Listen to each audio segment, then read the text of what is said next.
In the late 1990s, two teenage girls in rural New York had a strange weekend ritual. Almost every Friday night, they would sneak into the local cemetery and stay there for hours. At the time, it felt harmless, almost funny. Years later, one of those girls would become convinced that a single small decision they made out there had probably saved their lives. The girls were named Rachel and Molly. They weren't just casual friends, they were inseparable. The kind of friends who could carry on entire conversations with a glance across a crowded room. They belonged to a larger group at school, but even within that tight-knit circle, the two of them seemed to exist in their own little world. What brought them together in the first place was their shared obsession with goth culture. In the late 90s and early 2000s, being goth in a small American town made you stand out immediately. It meant black clothes, dark makeup, chipped black nail polish, heavy boots, and an embrace of everything strange and macabre. For some people, it was just fashion. For others, it felt deeper than that, almost like a way of seeing the world. Rachel and Molly fell completely into it. Rachel and Molly were committed. They loved the music, the clothes, the whole vibe. And one of their favorite things to do, something that became a sort of ritual for them and their friends, was to hang out in the local cemetery. At first, it was almost a joke, something they did ironically. They were the goth kids, so of course they would hang out in a cemetery. It felt a little on the nose, a bit theatrical. So the whole group went out there one night, mostly to laugh about it. But then they discovered that it was actually a pretty cool place to be. It was quiet, it was peaceful, and nobody bothered them there. It quickly became their go-to spot, especially on weekends. Typically, when Rachel, Molly, and their friends went to the cemetery, they would go at night. This was partly to maximize the atmosphere, to lean into the whole dark Gothic aesthetic of it all. But there was another, more practical reason. They always went as a group. It was never just Rachel and Molly. It would be the two of them, plus several other people, a whole crew gathered among the tombstones. It was just more fun that way, with more people to talk to, more energy. But there was also a sense of safety in numbers. Despite how comfortable they had become there, it was still a cemetery after nightfall. It was still a place that held a natural creepiness, and having your friends around made it feel less intimidating, more like their own private park. One particular Friday night, Rachel was at home, bored and restless, when the phone rang. It was Molly. Her voice was upbeat, full of the usual weekend excitement. She asked Rachel the question she already knew the answer to. Hey, you want to go hang out in the cemetery? Rachel didn't even have to think about it. Duh, she said, laughing. That's what we do. I'd love to go.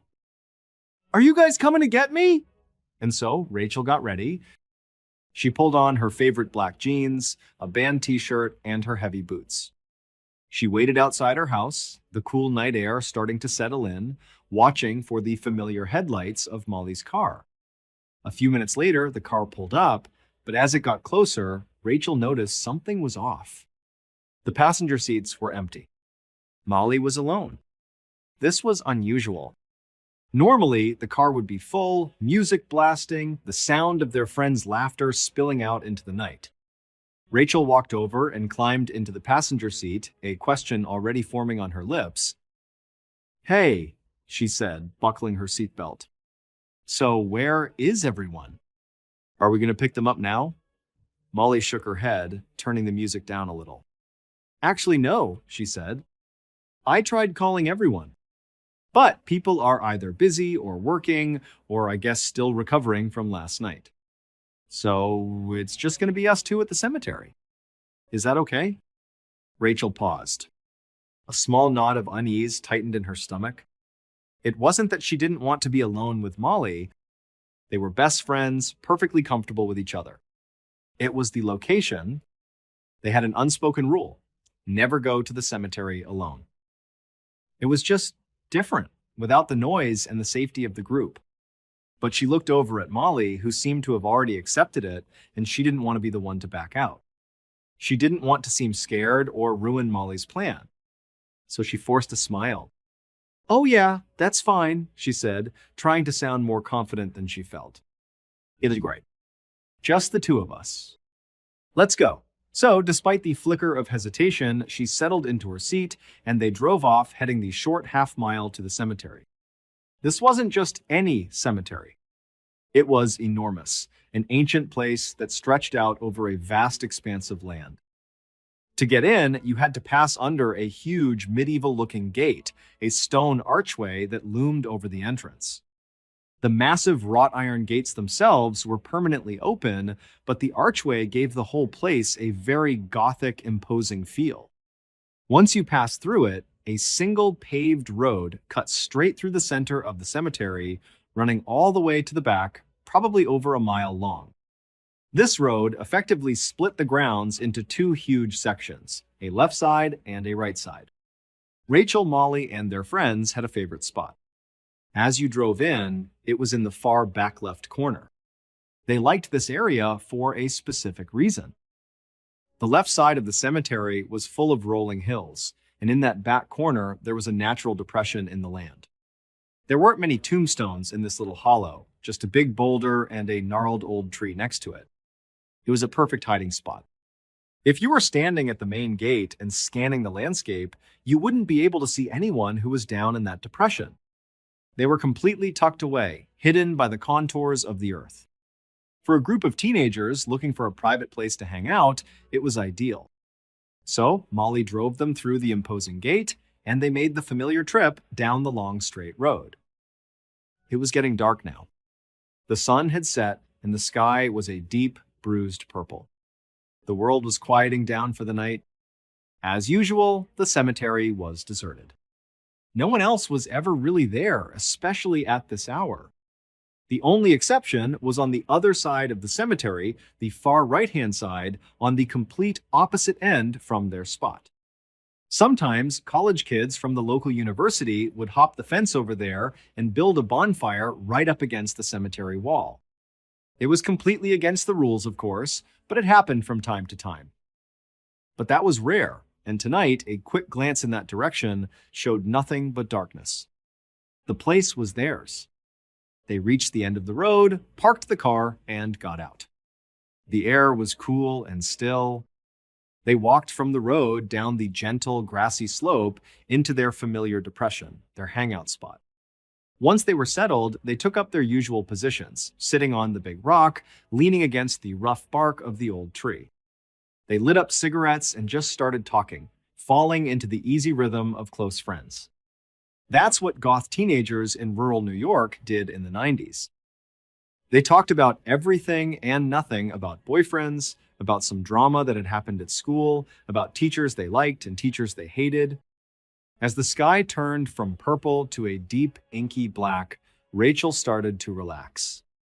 She thought to herself that this was actually kind of nice. It wasn't scary at all. It was peaceful, just having some one-on-one time with her best friend. But after they had been there for a while, a new scent drifted on the air. Smoke.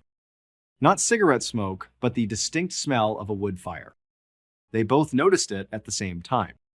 Their first thought was of the college kids.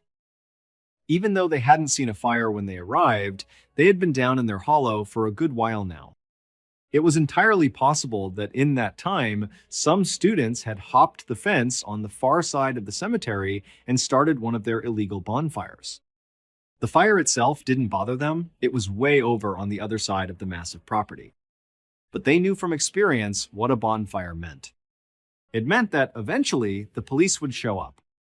You weren't allowed to have fires in the cemetery, and someone always called it in.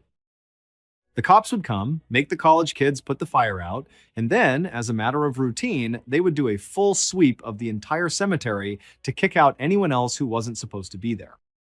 That included them. Rachel and Molly looked at each other. They didn't even have to say anything. They were both thinking the same thing. They should probably just leave now before the police arrived and made them leave. Besides, they had been there for a couple of hours already. They were just about ready to go anyway. So, it was no big deal. They put out their last cigarettes, gathered their things, and turned to walk back up the hill, back towards the road where the car was parked. As they walked, they expected to reach the top of the hill and see the familiar sight of their car. The vast expanse of the cemetery spread out before them, and maybe, just maybe, the tiny flicker of a distant fire on the far right side. But when they crested the hill, that's not what they saw. Their car was there, just as they'd left it. But the fire wasn't on the other side of the cemetery. It was close.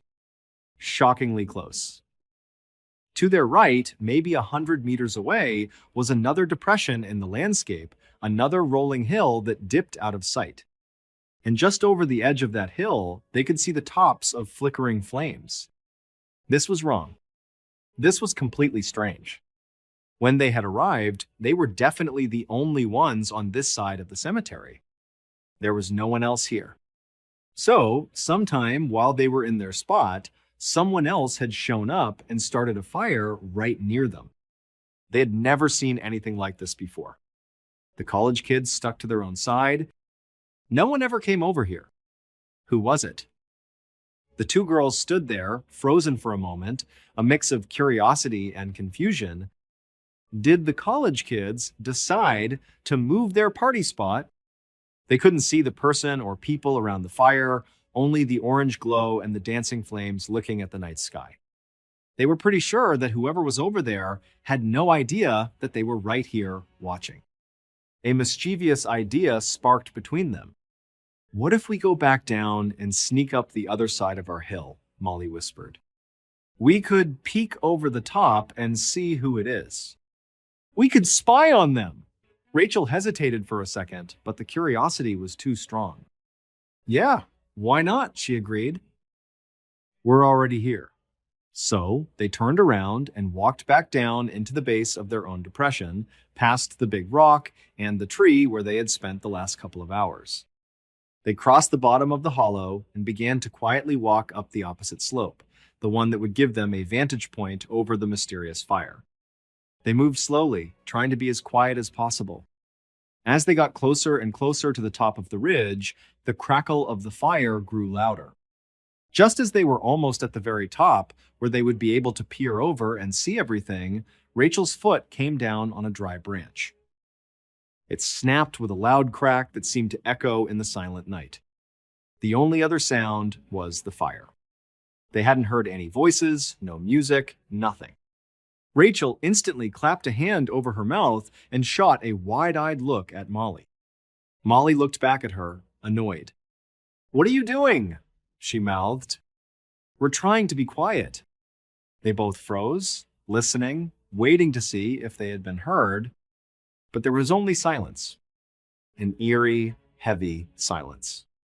And in that moment, the mood shifted completely. The sense of adventure and fun evaporated, replaced by a cold, prickling feeling of dread. They still hadn't seen who was at the fire, but something felt deeply, fundamentally wrong. They looked at each other, and the same thought was in both their eyes. "Maybe we should just go," Rachel whispered. Molly nodded immediately. "Yeah, let's get out of here. This doesn't feel right." So, as quietly as they could, they turned around and retreated, walking back down into the safety of their depression.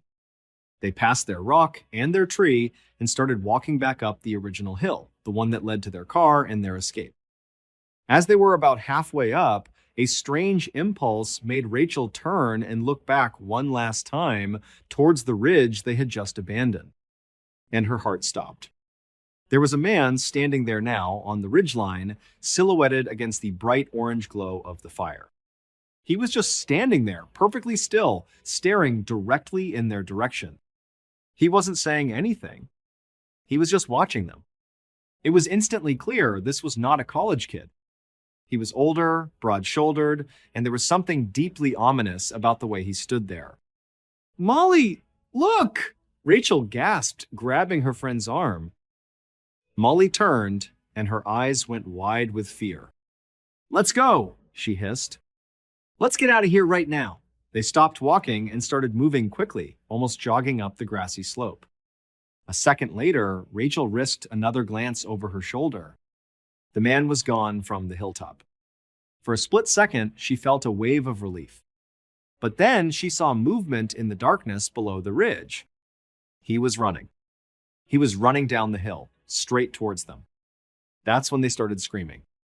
Pure, terrified screams that tore through the quiet cemetery.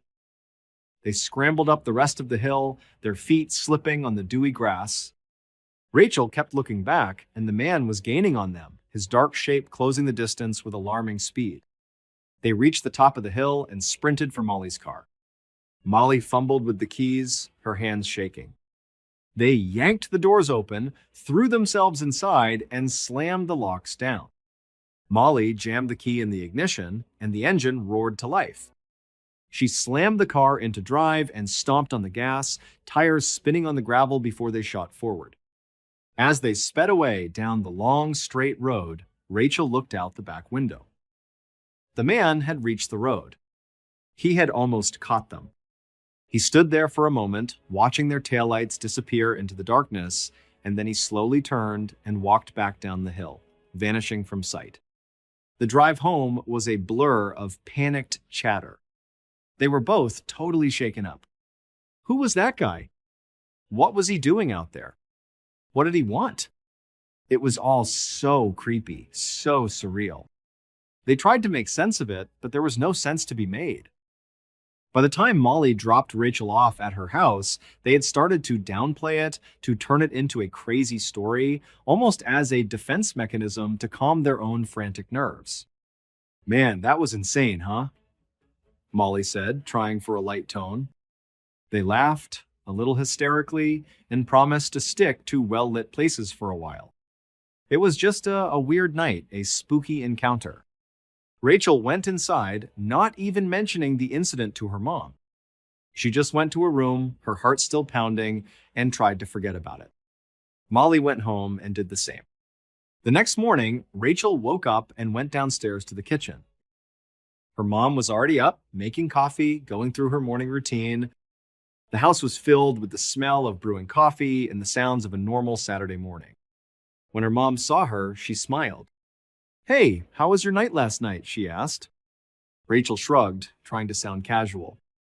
"Oh, it was fine. Me and Molly just went out for a bit. No big deal." Her mom paused, her expression turning serious. "Oh," she said. "Did you hear what happened last night?" Rachel felt a small chill. "No, what do you mean?" "What happened?" Her mom took a sip of her coffee. "Well, a woman from my office, in our town, she was kidnapped. Rachel's stomach dropped. She was taken from the parking garage where I park for work. She worked in the same building as me." "Oh my God," Rachel said. "What happened to her? Did they find her?" Rachel's mom looked at her, her eyes full of sadness.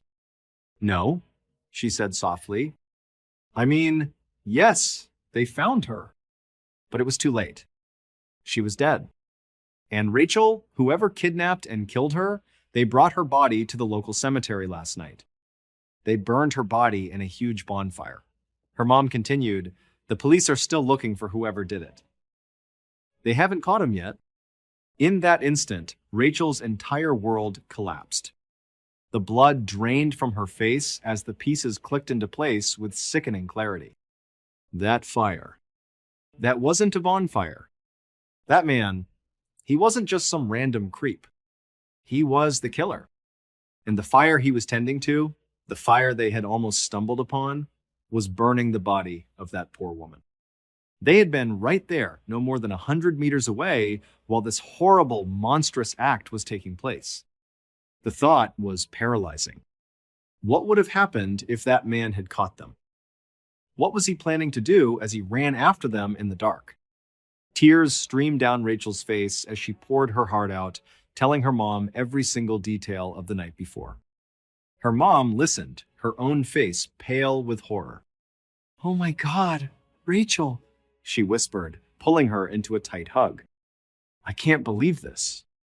You have to tell the police. They haven't caught this guy yet. You saw him. You have a description. You have to talk to them." So Rachel called Molly and told her what she had learned. Molly became hysterical, sobbing on the phone, the full weight of how close they had come crashing down on her as well. They agreed they had to go to the police. They went to the station together and told the detectives everything they could remember. But unfortunately, it wasn't much. It had been dark, they were scared, and it all happened so fast. They could only say he seemed to be an average-sized man, maybe in his 40s. It was a vague description at best, and they left the station feeling helpless, terrified that the man was still out there. For 2 days, they lived in a state of constant fear. But then, they got the news. The police had caught him. It wasn't because of their description. It was pure chance. An officer on patrol had spotted the victim's car being driven around town. They pulled the driver over, and it was him, the killer. After being arrested, he gave a full confession to the entire horrific crime. Rachel and Molly never forgot that night. When they looked back, they felt an overwhelming sense of luck, a chilling realization that their lives had hinged on one small, accidental sound. They were so fortunate that Rachel had stepped on that twig that the sharp crack had broken the spell of their foolish curiosity and made them turn back. If that hadn't happened, if they had continued on and peered over that hill, confronting the killer at the scene of his crime, it's terrifyingly possible that 2 teenage girls would have ended up in that bonfire as well. Before I started telling strange, dark, and mysterious stories on the internet, I had a very different life. I was in the military, a Navy SEAL for 7 years. For a long time, I thought that was going to be my whole life, my entire career. But things change. I ended up getting hurt, and if I'm being honest, it wasn't the perfect fit for me in the long run. So I eventually left the service, and the rest, as they say, is history. I have a lot of stories from my time in the military. Some of them are funny, about the crazy things we did in training. Some are scary, about things that happened overseas. But one story that has always stuck with me that really stands out is about what it was like to deploy to a war zone for the very first time. This isn't really a combat story, which is part of why it's so memorable for me. After years of training, almost 3 full years of grueling physical and mental challenges to become a SEAL, I finally made it. I was assigned to a SEAL team on the East Coast in Virginia, and we started training for our first deployment. We found out we were going to Afghanistan. This was back in 2013, and at that time, a deployment to Afghanistan almost certainly meant you were going to see combat. Active operations were still happening all the time. And for any direct action unit like the SEALs, that's what you want. Not because you're some bloodthirsty warmonger, but because that is the entire purpose of your training. You spend years preparing for this one thing, and you want to see if you can do it. So, I was getting my mind right, getting ready for combat. The day finally came. The way deployments work, at least for us, is they don't send the whole team on one plane. It's too risky. If that plane goes down, you lose an entire platoon. So, they break you up into small groups. Sometimes you even fly on commercial airliners for the first leg of the journey.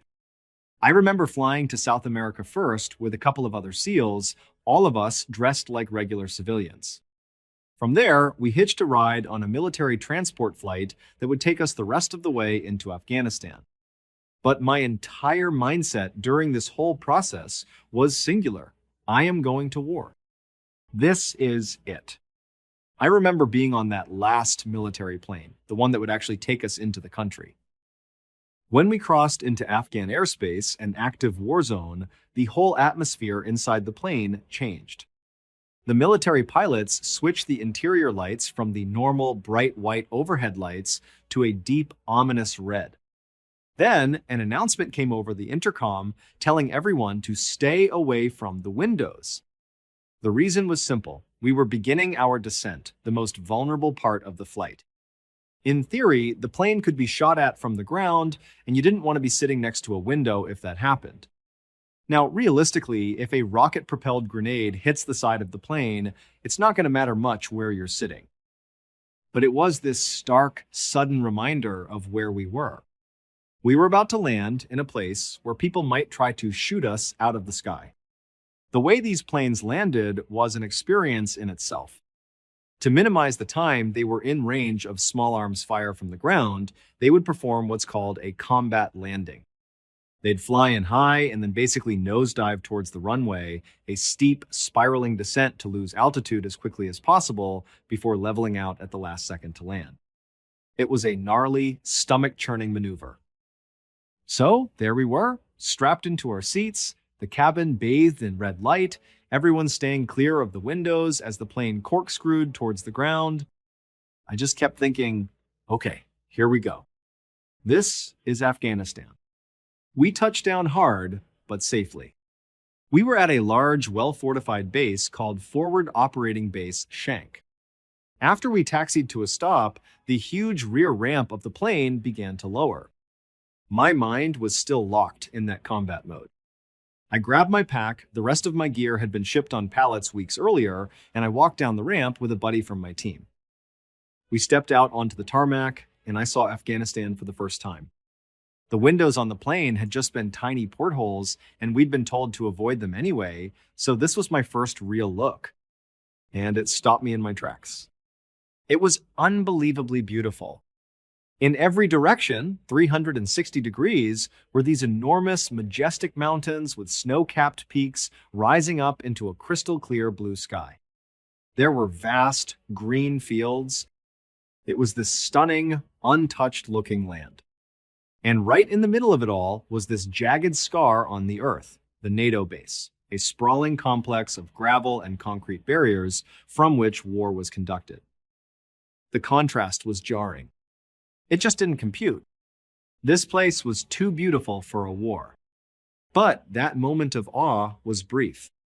We were quickly ushered over to a holding area, and before long, we were loaded into these heavily armored military vehicles called MRAPs. These things are massive, designed to withstand IED blasts, and then we were off, driving out of the relative safety of the main base, out into the sticks, to a much smaller, much more remote forward operating base where we would be living and working for the next 6 months. Our mission there was going to be dangerous. We would be actively out there fighting. We arrived at our new home late that night. It was a very stripped-down, vulnerable-feeling place in the middle of nowhere. The SEAL team we were replacing was still there, finishing up their tour. There were also local interpreters who are an absolutely essential part of the war effort. A lot of these guys were young, in their 20s, and they had been working on these bases for years, moving from one rotating unit to the next. They were in a tough spot.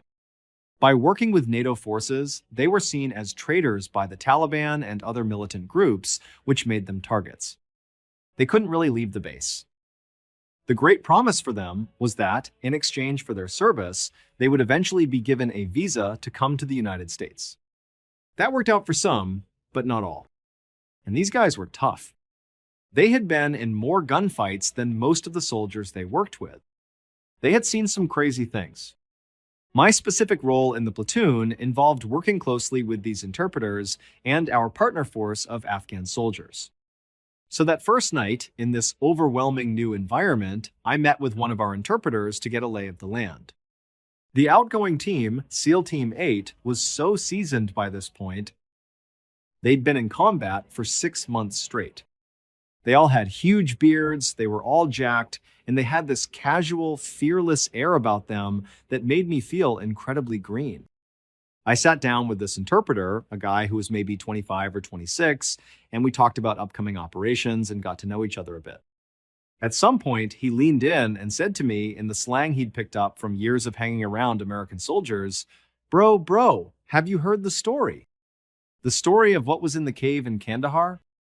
We were in a different province, but he was talking about Kandahar. And I would soon find out that there was this persistent legend, this story that got passed around among the soldiers and interpreters about a giant, a huge living creature that was found in a cave somewhere in the mountains of Kandahar. Afghanistan is a country of mountains and caves. There are vast, unexplored cave systems that have been there for millennia, untouched by modern humanity. And this interpreter, he was dead serious. He said, Bro, I'm telling you, it's real. There was a giant in the caves in Kandahar. Have you heard about this? He wanted to know more. We didn't talk much more about it that night, but it planted a seed in my mind. This guy, who had seen real combat and lived a hard life, genuinely believed there was some truth to this wild folkloric story. It stuck with me. Fast forward years later, I'm out of the military. I've started telling strange, dark, and mysterious stories online, and as I was thinking about what stories to tell, I suddenly remembered the Kandahar giant. I thought I should look into that, see if there's any truth to what my interpreter was talking about. And what I found was a treasure trove of testimony, specifically from a group of Green Berets.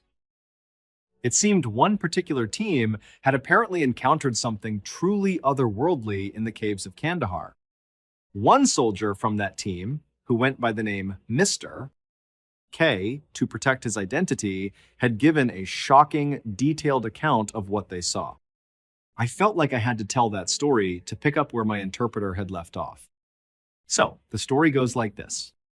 Back in 2002, an Army infantry unit was on a routine patrol in the vast, rugged mountain range of Kandahar province. You have to picture it. Massive, snow-covered mountains, deep valleys, a huge and desolate area. In 2002, a patrol like this would often be looking for cave systems that could be used as hideouts for Taliban fighters. These patrols were common, almost mundane. And every military operation, no matter how routine, is meticulously planned. You have a route, a timeline, checkpoints, and communication schedules. You're in constant contact with your higher command, updating them on your progress. At some point during this patrol, the infantry unit just went silent. Higher command lost all contact with them. Now, losing communication in the mountains of Afghanistan wasn't totally unheard of. The radios weren't always reliable, and the terrain could easily block a signal. But usually, you'd get it back pretty quickly. This was different. A significant amount of time passed, and there was just radio silence. As the command post started to get more and more concerned, someone noticed something else that was deeply troubling. Not only had the unit gone silent, but they had not called in a tick before they did. A tick is military slang for troops in contact. It's what you immediately call in over the radio the second you start taking enemy fire. It's the first and most important thing you do because it puts everyone on high alert. It signals that you might need air support, you might need a medical evacuation, you might need reinforcements. Because of this, soldiers are trained to call in a tick at the slightest provocation. If anything, people are too quick to call one in. It's a bit of a cheat code to get a lot of assets looking after you. For an entire unit to be in a situation so bad that they disappear off the map, and to do so without calling in that they were under attack, was almost inconceivable. It meant that whatever happened to them, it was either a catastrophic communication failure on a scale they'd never seen, or it was something else entirely, something that didn't fit any known scenario. After enough time had passed with no contact, the Army decided this was a major crisis. A whole unit was missing. They made the call to send in an elite special forces team to find them. They tasked a unit of Green Berets. Their mission: go to the infantry unit's last known location in the mountains of Kandahar and find out what happened. And one of the soldiers in that Green Beret detachment was Mr. K. Mr. K and his small team of Green Berets boarded helicopters and flew out to the remote section of the mountains where the unit was last heard from. They touched down in a place that was as rural as it gets. There were no towns, no villages, just the occasional mud hut dotting an otherwise empty landscape of rock and sky. It felt, as it often does in the remote parts of Afghanistan, like being on another planet. They got out and scanned the area. There was nobody. No locals, no American soldiers, nothing. It was a wasteland. They knew the search area was large and the terrain was brutal. It was going to be a long, difficult hike. They set off carrying extremely heavy packs loaded with ammo, water, and gear. They had a rough idea of the missing unit's planned route, so they followed that general direction of travel. For several days, they hiked through the unforgiving mountains. They saw signs of enemy fighters a couple of times in the distance, but their mission was search and rescue, not to engage. So they pressed on, just hiking and looking, finding absolutely no sign of the missing soldiers. The mountains kept their secrets. Finally, on the fourth day of their search, Mr. K and his team came across a narrow goat trail that snaked its way up the side of a mountain. They decided to follow it. There was no specific intelligence that pointed them this way. It was more of a practical decision. The rest of the terrain was rugged and difficult to traverse, and this was an actual path. It would be easier walking, and it would take them up to a higher elevation, giving them a better vantage point to survey the valley on the other side. As they began their ascent up the winding trail, they started to notice things. Small bits of plastic and metal strewn along the path. At first, they didn't know what they were, but as they continued, they began to recognize the fragments as pieces of U.S. military equipment. Parts of radios, pieces of gear. Now, they were on high alert. Rifles at the ready, they moved up the trail with a new sense of caution and urgency. This was obviously connected to the missing unit. They had no idea what they were about to find at the top of this mountain. An ambush? A firefight? Survivors? The higher they climbed, the more evidence they found. The pieces of equipment got bigger. They found entire backpacks ripped and discarded, large chunks of communication gear, and then they started finding pieces of uniforms, torn fabric that still had name tags and unit patches on them. They could clearly see that the patches belonged to the specific infantry unit they were searching for. They knew they were on the right path. They had found their first real lead, and it painted a grim picture. These men, the Green Berets, are among the most highly trained soldiers in the world. In a situation like this, no matter how tense or strange, their training would take over completely. They would be dialed in, moving with precision and purpose, ready for anything. They made their way to the very top of the goat trail. When they crested the ridge, they saw a wide, flat plateau. Beyond the plateau, the mountain continued to rise, and set into the rock face were three large, dark cave entrances, like doorways leading into the mountain itself. And scattered all across the plateau was a horrific scene. There was more military equipment everywhere, but now it was mixed with what were clearly human bones. The missing unit was not there, not alive anyway. It was obvious that something terrible had happened on this mountaintop. Immediately, the team fanned out, taking up tactical positions around the plateau. They knew they had to clear those caves.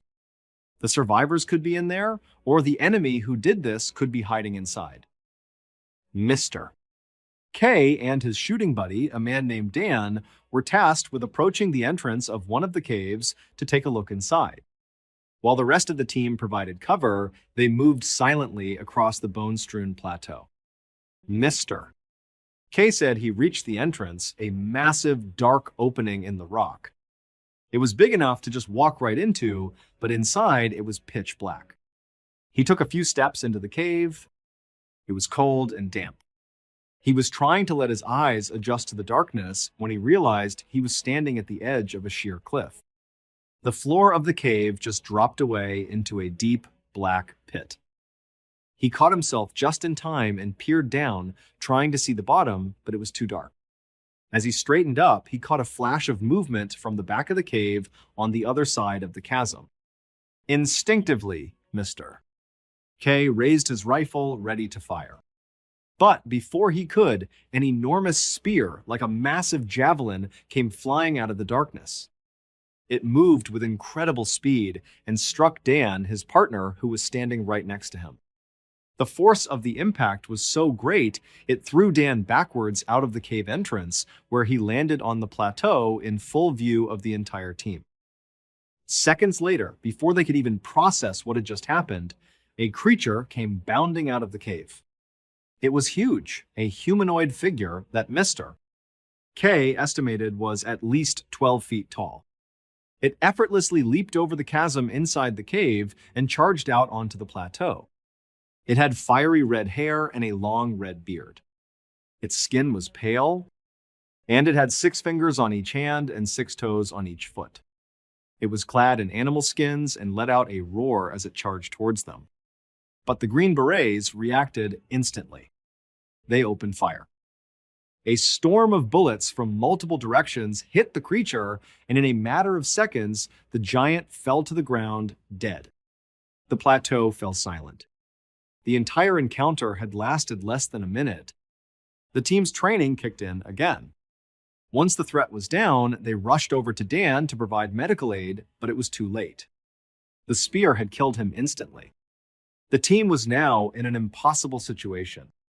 They hadn't found the missing unit, they had a casualty of their own, and they had just killed a creature that shouldn't exist.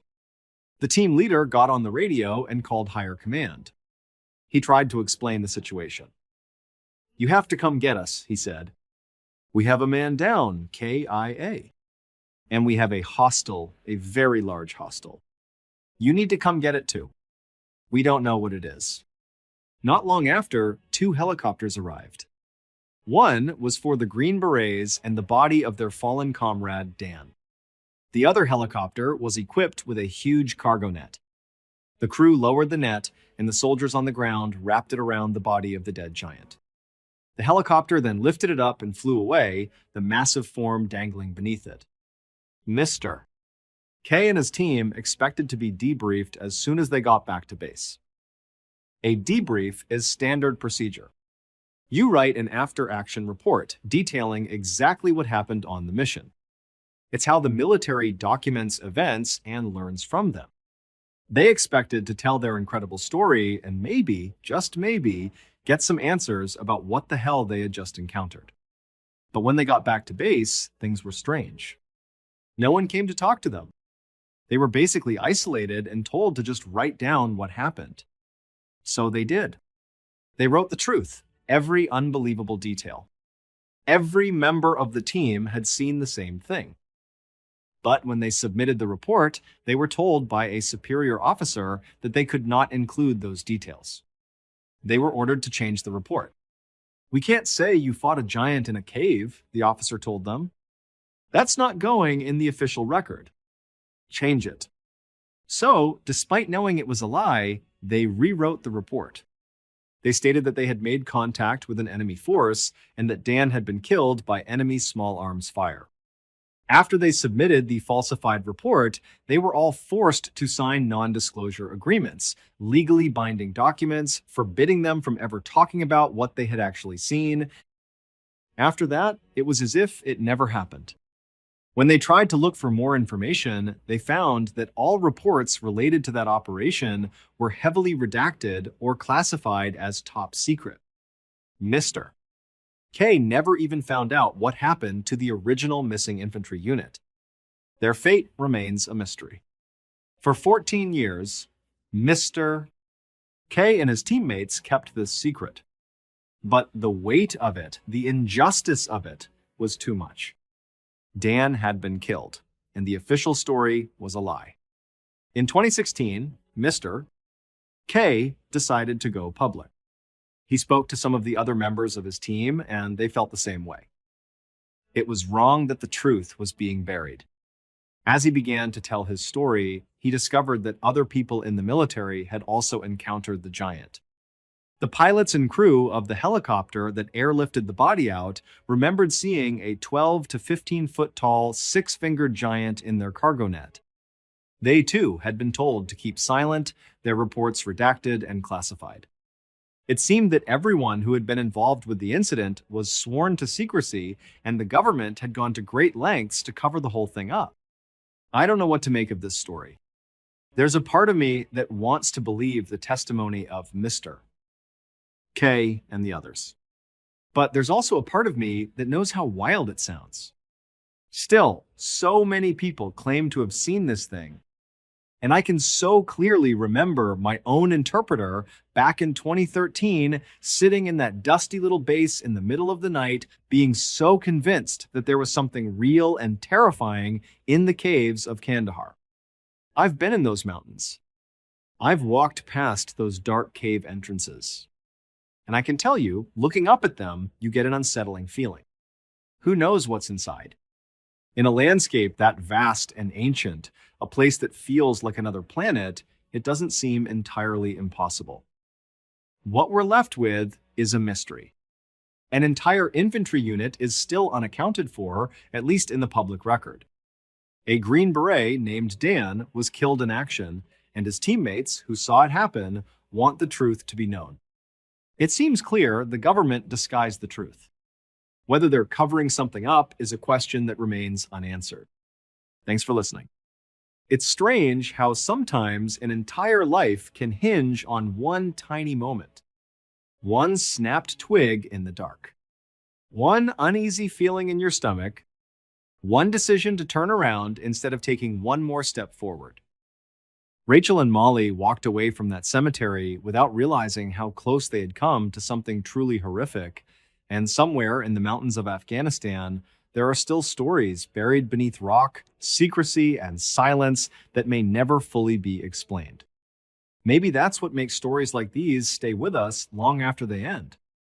Not just the fear, but the realization that the world is still full of places where the truth disappears into the dark.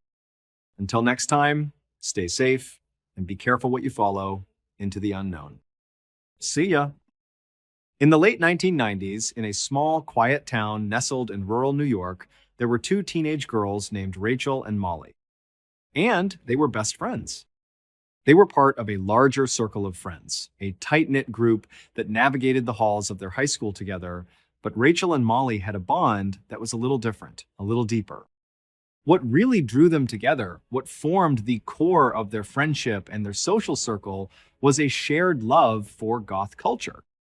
Now, if you remember the late 90s and the early 2000s, being a goth kid in high school was a very specific identity. It meant a wardrobe composed almost entirely of the color black. It meant black nail polish, black lipstick, and almost always dyed black hair. It was about embracing all things dark and macabre. For some, it was a profound philosophical stance, a way of looking at the world that acknowledged the shadows. For others, it was more of a fashion statement, a way to stand out. But for Rachel and Molly, it was a bit of both. They were committed to the aesthetic, but they also genuinely loved the whole vibe, the art, the music, the literature. It was their world. And one of the central activities in their world, something that became a ritual for them and their friends, was hanging out in the local cemetery. At first, it was almost a joke. They were the goth kids, so of course they would hang out in a cemetery. It felt a little on the nose, a bit of a cliche they wanted to lean into for the sheer irony of it all. So, the whole group went out there one evening, almost as a dare to themselves, to fulfill the stereotype.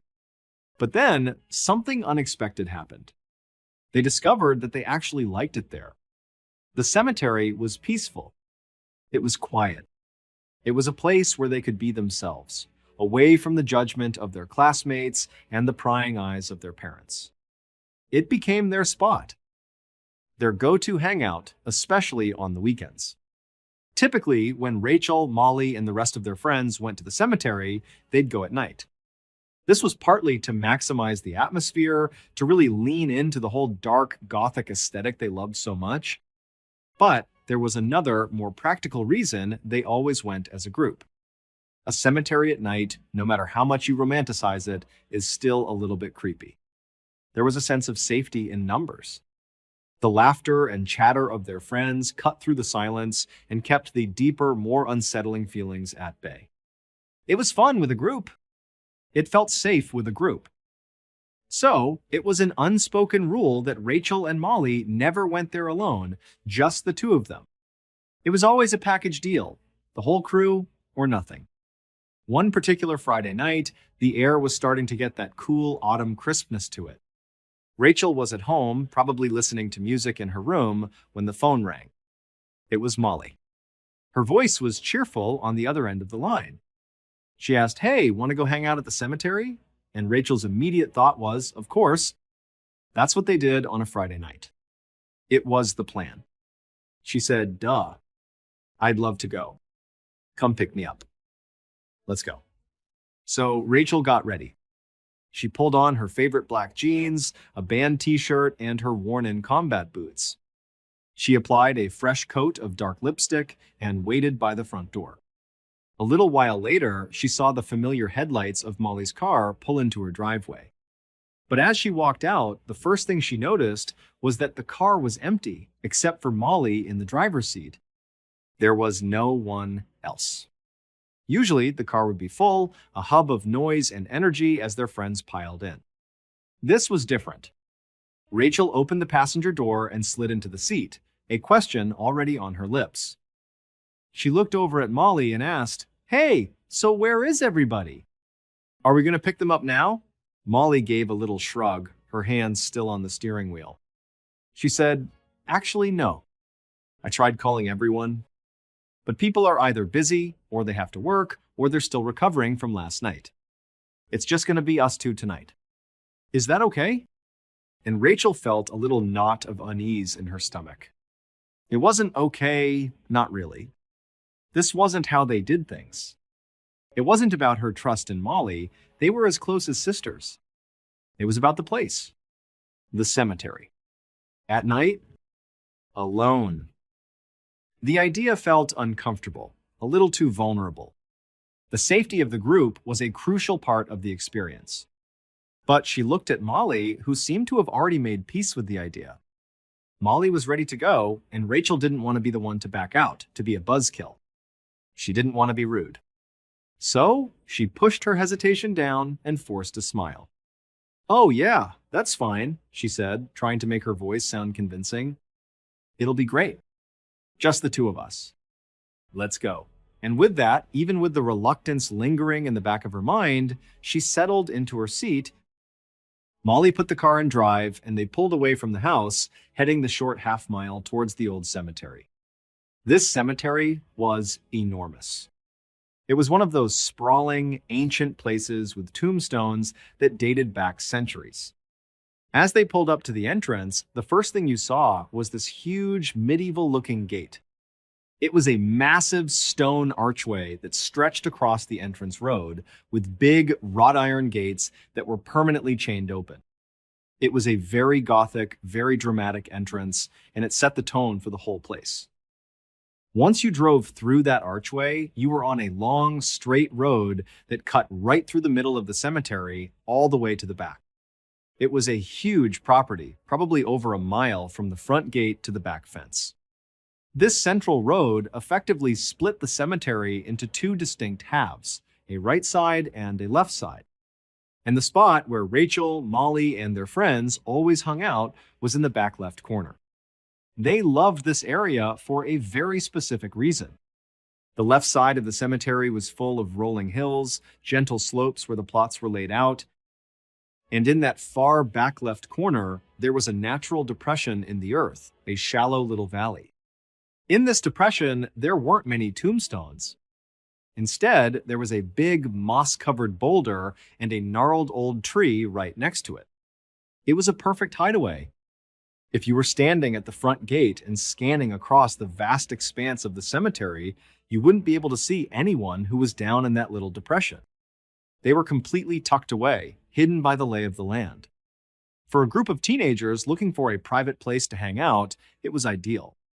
It was their sanctuary, away from the world. So Rachel and Molly drove through the imposing stone gate, the familiar crunch of gravel under the tires. They made their way down that long central road all the way to the very back of the cemetery. By now, the sun had almost completely set.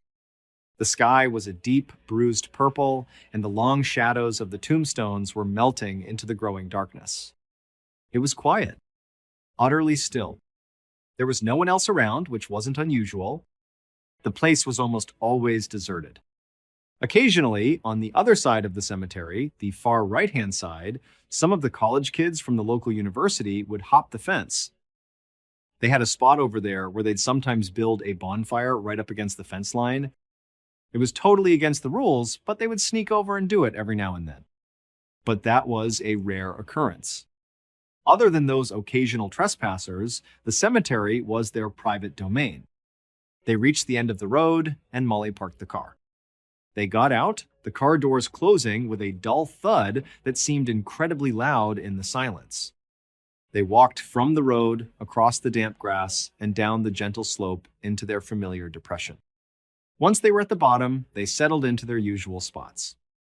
They took up positions on the big boulder, leaning their backs against the rough bark of the old tree.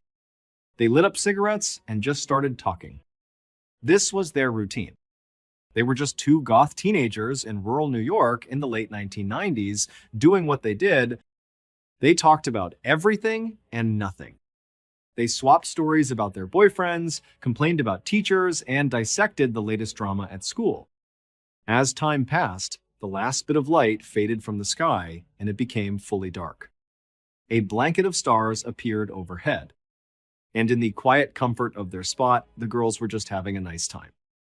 Rachel even thought to herself that this was actually kind of nice. It wasn't as scary as she'd imagined it would be. It was just good, quality time with her best friend. But after they'd been there for a while, a new scent drifted to them on the gentle breeze. It was the smell of smoke. Wood smoke. Immediately, their minds went to the college kids. That bonfire spot on the complete opposite side of the cemetery. It was a long way off, but the smell of a bonfire could carry. When they had first arrived, they had glanced over in that direction and hadn't seen anything, but they'd been hanging out for a good while now. It was entirely possible that in the time they'd been down in their depression, a group of students had hopped the fence, started a fire, and that was what they were smelling. Now, a fire on the other side of the cemetery didn't directly affect them. They were on opposite ends of the property. But they knew from experience what a bonfire meant. It meant that, eventually, the police would show up. Someone would eventually see the flames and call it in. The police would come, they would make the college kids put out their fire, and then they would do a full sweep of the entire cemetery to kick out anyone else who was trespassing. That included them. So, Rachel and Molly looked at each other. They didn't even need to say anything. They both had the same thought. They should probably just pack it up and leave now before the cops arrived and made them leave. Besides, they had been there for quite a while. They were getting ready to head home anyway. This just sped up the timeline a bit. It was no big deal. They put out their last cigarettes, gathered their things, and turned to walk back up the hill, back the way they had come, towards the road where Molly's car was parked. As they walked up the grassy slope, they expected to reach the top, crest the hill, and see their car waiting for them. They expected to look out across the vast, dark cemetery and maybe, just maybe, see the distant flicker of the bonfire way off on the other side. But when they reached the top of the hill and their eyes adjusted, that's not what they saw. Their car was there, right where they left it. But when they looked for the fire, it wasn't on the far side of the cemetery at all. Instead, just to their right, maybe 100 meters away, they saw it.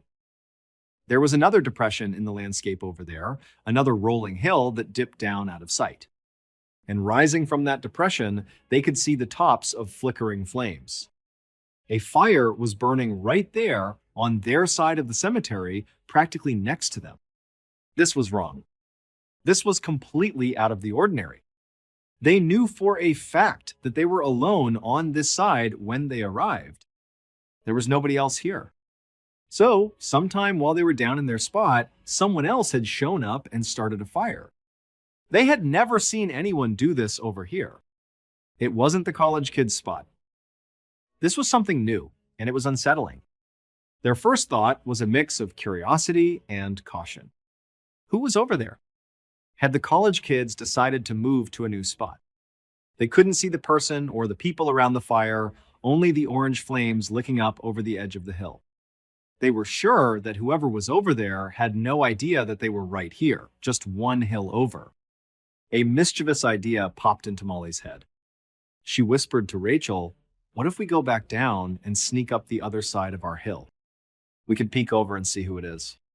We could spy on them." The idea was intriguing. They were already there. Why not? So, the two girls turned around and walked back down into the base of their own depression. They passed the big rock and the tree where they had been sitting for the past couple of hours and started walking up the opposite slope, the one that bordered the neighboring depression with the fire. They moved as quietly as they could, trying to be stealthy. As they got closer and closer to the top of the hill, the smell of smoke got stronger, and they could hear the soft crackle of the fire. Just as they were about to reach the crest, where they would be able to peer over and see everything, Rachel's foot came down on a dry branch. It snapped with a loud crack that seemed to echo in the silent night. The only other sound was the fire. They hadn't heard any voices, no music, no laughter. Just the crackle of flames. The sudden noise Rachel made felt like a gunshot. She instantly clapped her hands over her mouth and looked at Molly with wide, apologetic eyes. Molly shot her a look that said, "What are you doing? We're supposed to be sneaking." And then they both just froze. They stood perfectly still, listening, waiting to see if they had been heard. But there was no reaction from the other side of the hill. Just silence. An eerie, heavy silence. And in that moment, the entire mood shifted. The playful, adventurous feeling was gone, replaced by a cold sense of dread. They hadn't even reached the top of the hill yet. They hadn't seen who was at the fire. But something just felt deeply, fundamentally wrong. The two girls looked at each other, and the same thought was reflected in their eyes. Maybe this was a bad idea. Maybe they should just turn around and leave. They both nodded in silent agreement. "Yeah, let's get out of here," one of them whispered. "This doesn't feel right." So, right then and there, as quietly as they could, they turned and retreated. They walked back down to the center of their depression, past the rock and the tree, and started walking back up the original side of the hill, the side that led to their car. They were halfway up the slope, their backs to the fire, when for some reason, Rachel glanced back over her shoulder. She looked back towards the hill they had just been on, the one they were trying to spy from. And what she saw made her blood run cold. There was a man standing on the ridgeline now. The fire was behind him, silhouetting his figure, making him a dark, ominous shape against the flickering orange light. He was just standing there, perfectly still, staring directly in their direction. He wasn't saying anything. He was just watching them. It was clear now. He was the one at the fire. He must have heard the noise they made. Rachel's heart leaped into her throat. She whipped her head around and grabbed Molly's arm. "Molly! Look! Look! Look!" she hissed. Molly turned, and her eyes widened in fear. "Let's get out of here," she said, her voice trembling. "We don't know who that is. We have to go. Now." And with that, they broke into a frantic, scrambling walk up the rest of the hill. A second later, Rachel risked another look back. The man was no longer on the hill. For a terrifying split second, she thought he was gone. But then she saw movement in the darkness of the depression between the hills. He was running. He was coming down the hill, and he was coming right for them. The girls started screaming. Pure, instinctual terror. They stopped walking and started sprinting, their feet stumbling on the uneven ground.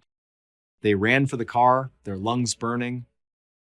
Rachel kept looking back, and the man was gaining on them. He was fast. They finally reached the road, their feet pounding on the asphalt. They scrambled to Molly's car, yanking on the door handles. They jumped inside, slammed the doors shut, and fumbled to lock them. Molly jammed the key into the ignition, her hands shaking so badly she could barely turn it. The engine roared to life. She threw the car into reverse, then into drive, and stomped on the gas pedal. The tires squealed as they sped away down the long, dark cemetery road. As they were driving, Rachel looked out the back window one last time. She saw the man. He had reached the road, just a few feet from where their car had been. He had almost caught them. He stood there for a moment, watching them drive away, and then he slowly, deliberately turned and walked back down the hill, disappearing into the darkness. They were both completely shaken up. Their hearts were pounding, and they were breathing in ragged gasps. That was not a college kid. That was a grown man, maybe in his 40s, someone they had never seen before. The whole situation was just so creepy, so wrong. They didn't know what to make of it. As Molly drove Rachel home, the adrenaline started to wear off, replaced by a shaky confusion. What would have happened if he had reached them? What did he want? What was he doing out there with a fire all by himself? But by the time Molly pulled up to Rachel's house, they had started to process the fear by turning it into a crazy story. They were trying to downplay it, to make it seem less terrifying than it was. Man, that was crazy, huh? Molly said, trying to laugh it off. They chalked it up to just a weird, scary night. A story they'd tell their friends on Monday. A warning to themselves to never go to the cemetery alone again. Rachel got out of the car and went inside her house. She didn't even tell her mom what had happened. She was still too wired and confused. She just put her stuff down, went to her room, and tried to calm her racing heart. Molly drove to her own house and did the same. She didn't tell anyone. She just went to her room and eventually fell into a restless sleep. The next morning, Rachel woke up feeling groggy. She went downstairs to the kitchen to get some breakfast. Her mom was already in there, going about her morning routine, making coffee. When she saw Rachel, she smiled and asked casually, "Hey, how was your night last night?" Rachel just shrugged. "Oh, it was fine." Me and Molly went out. Nothing special. Her mom nodded, then her expression turned a bit more serious. "Oh, did you hear what happened last night?" she asked. Rachel shook her head. "No, what do you mean?" "What happened?" Her mom took a sip of her coffee. "Well," she said, "a woman in our town was kidnapped." She paused for a moment. She was actually taken from the same parking garage where I park for work. She worked in the same building as me. Rachel felt a jolt of alarm. "Oh my God," she said. "What happened to her? Did they find her?" Rachel's mom looked at her, and her face was grim. "No," she said softly. Unfortunately, it was too late. When they found her, she was dead, and then she delivered the final devastating piece of information. In fact, whoever kidnapped and killed her, they brought her body to the local cemetery last night.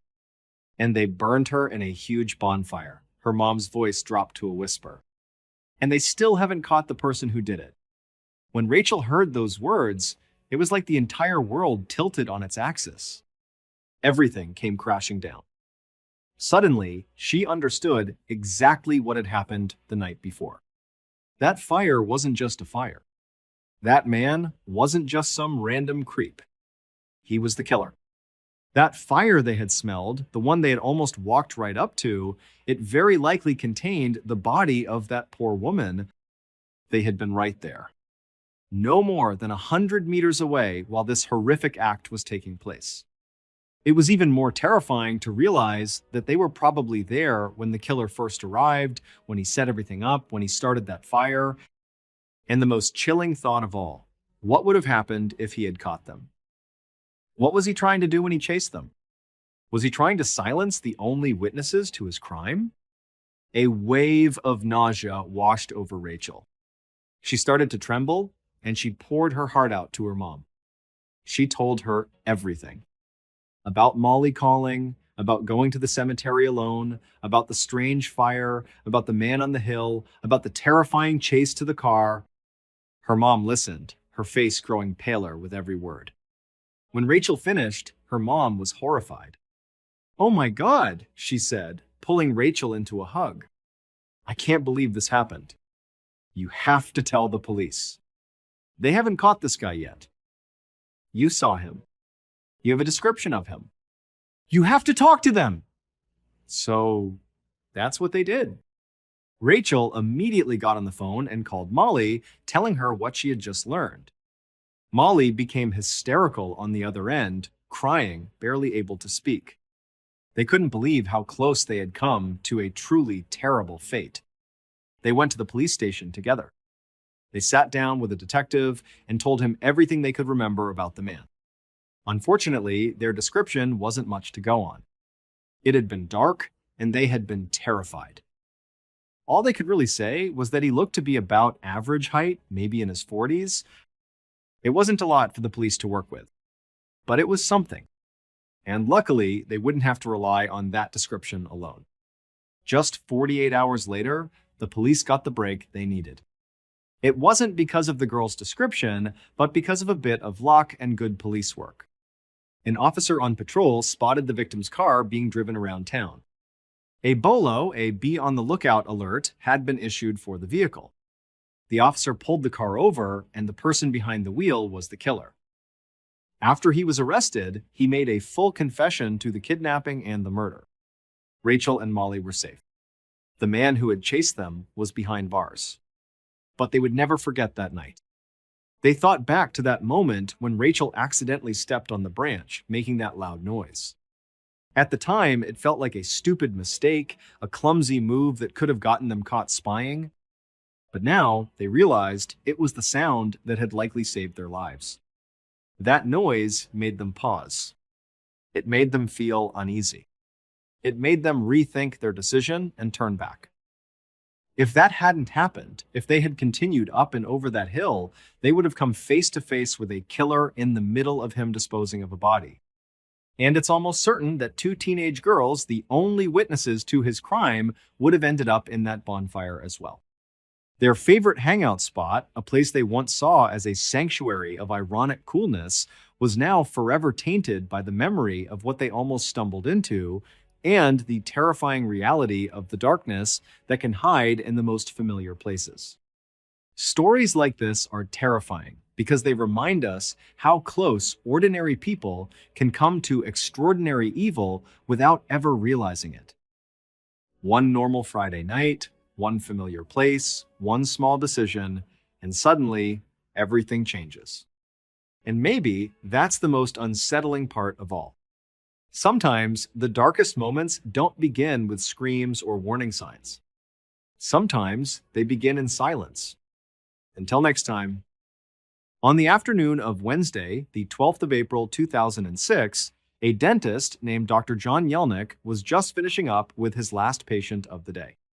His practice was located in the small rural community of Blairsville, Pennsylvania. He handed the patient a free toothbrush, told her to come back in 6 months for her next checkup, and then he walked into his back office to pack up his things for the day. Once he had everything together, he walked out through the reception area. He told his receptionist to have a wonderful night, and she waved back and gave him a big, friendly smile. But as soon as John stepped out of the building and the door closed behind him, that cheerful expression completely vanished from his face. The truth was, John had a lot of problems weighing on him, and pretending to be happy and untroubled all day at work was becoming incredibly exhausting. And so, John walked across the parking lot, got into his car, and started the short half-mile drive from his dental practice to the small house he was living in. John had actually grown up right there in Blairsville. It had been his lifelong dream to build a life and raise a family in his hometown. So, when he graduated from dental school about 13 years earlier, he had a choice. He could have easily set up his practice in a big city and probably made a much higher salary right from the start. But instead, he decided to come home and join the practice of his own childhood dentist right there in downtown Blairsville. And it turned out to be a great decision. John was able to make a lot of money in his hometown. His dental practice really took off, partly because John himself was just a really charming guy. He was great with kids, and so families from all over the area wanted to come to him. With the extra money he was making, which was way more than he ever expected, he started investing in real estate. By the time he was in his 30s, John Yelnick was a millionaire. But it wasn't until he met his wife, Michelle, that he truly felt like his life was complete. Michelle was a single mother with 2 children already, and for John, this was perfect. It meant she came with a ready-made family that he could love as his own. Some of John's friends were a bit worried. They thought maybe Michelle was only interested in him for his money. But then, John's mother got sick with cancer, and Michelle stepped up without hesitation. She became his mother's full-time caregiver, looking after her with incredible compassion. For John, that was all the proof he needed. He knew then that Michelle truly cared for him and his family. And so, the two of them got married in 1997. Shortly after their marriage, they adopted a little boy together who they named JJ. Now, with their 3 children, this big new family moved into a beautiful house with a swimming pool and a hot tub. On the outside, it looked like everything was absolutely perfect. But now, as John pulled his car into the driveway of his current home, it was a much more modest place. He just sat there for a moment, staring at this little house he was living in, and he couldn't help but wonder how everything had fallen apart so completely. These days, John was extremely tight on money. He was a generous person, and he'd lent tens of thousands of dollars to various people over the years. But now, he was in the difficult position of having to ask for that money back, because he literally needed it to get by. And then there was his marriage. He and Michelle had hit a horrible rough patch that just never seemed to end. They had both admitted to having affairs. And so now they were living separately. That was why John was pulling up to this small, quiet house instead of the big family home with the pool and the hot tub. But as bad as the financial stress and the marital problems were, they weren't the worst thing in John's life. There was a third stressor, one that was far more terrifying. John was absolutely convinced that somebody was going to murder him. This fear had started about 2 weeks earlier. Someone had vandalized his car with spray paint. The police had looked into it, but they couldn't figure out who had done it. And on its own, having your car spray painted doesn't automatically mean someone wants to kill you. But for John, it just felt different. It felt personal, like someone was specifically targeting him. And over the next several days, that feeling grew from "my car was vandalized" to "my car was vandalized, and I think it means someone is trying to kill me." John believed this so strongly that he had recently gone to see his attorney. He gave her $10,000 in cash. He told her it was just in case he ended up dead. She could use that money to help investigate his murder. Now, John finally got out of his car. He walked up the porch steps, went into his home, and closed and locked the door behind him. The house was so quiet, and it just made him feel even more depressed. He wished his adopted son JJ was there. JJ always made the house feel so much more alive. But these days, John didn't get to see him very much. Long stretches of time would pass between their visits. John took off his shoes and walked into the living room. There, on the coffee table, was a stack of legal documents that he had been avoiding. They were divorce papers. Michelle had actually filed for divorce 3 years earlier, back in 2003, but she and John had never been able to come to a final agreement. To be clear, they weren't fighting to try and save the marriage. That was long over. In fact, Michelle was already living with a new boyfriend, a Pennsylvania state trooper named Kevin Foley. The reason the divorce had dragged on for so long was because of what they were fighting over. It was JJ, their adopted son. Michelle wanted full custody, and John absolutely refused to give up his son. But John knew that in less than 24 hours, this long, painful battle would finally be over. Their lawyers had at last settled on a shared custody agreement. Michelle had already signed her part of the paperwork. And tomorrow, it would be John's turn to sign. And so, John sat down on his couch and turned on the television. But he couldn't focus on the show. He was just too restless, too anxious. He picked up the phone and called his aunt, who he was very close with. He talked with her for a while about the divorce and the custody agreement. When they finally said their goodbyes, John hung up the phone. He stretched out on the couch, and right there in the living room, he fell asleep. The next day, around 3:30 in the afternoon, a 9-year-old boy named Zach Use, who lived right next door to John, walked out of his front door and across the lawn towards John's house. Zach wanted to see if John's son JJ was around and could come out to play. He wasn't sure if JJ would be there since he split his time between his mom's and his dad's places, but he figured it was worth a shot. But when Zach got to the front steps of John's house, he stopped. He noticed something was wrong. There was a small glass panel to the left of the front door, and it had been completely shattered. There was broken glass all over the porch, and Zach could also see streaks of what looked like a dried red liquid right underneath the broken panel. Immediately, Zach got scared. He saw it and thought it had to be blood.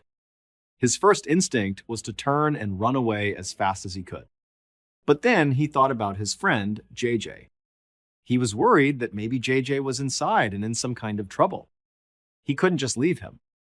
So, gathering up all the courage a 9-year-old boy could, Zach slowly and nervously walked up the rest of the steps to the front door. He tried the doorknob, but the door was locked. And so, as carefully as he could, Zach reached his small hand through the broken glass panel, trying his best not to cut himself on the sharp edges.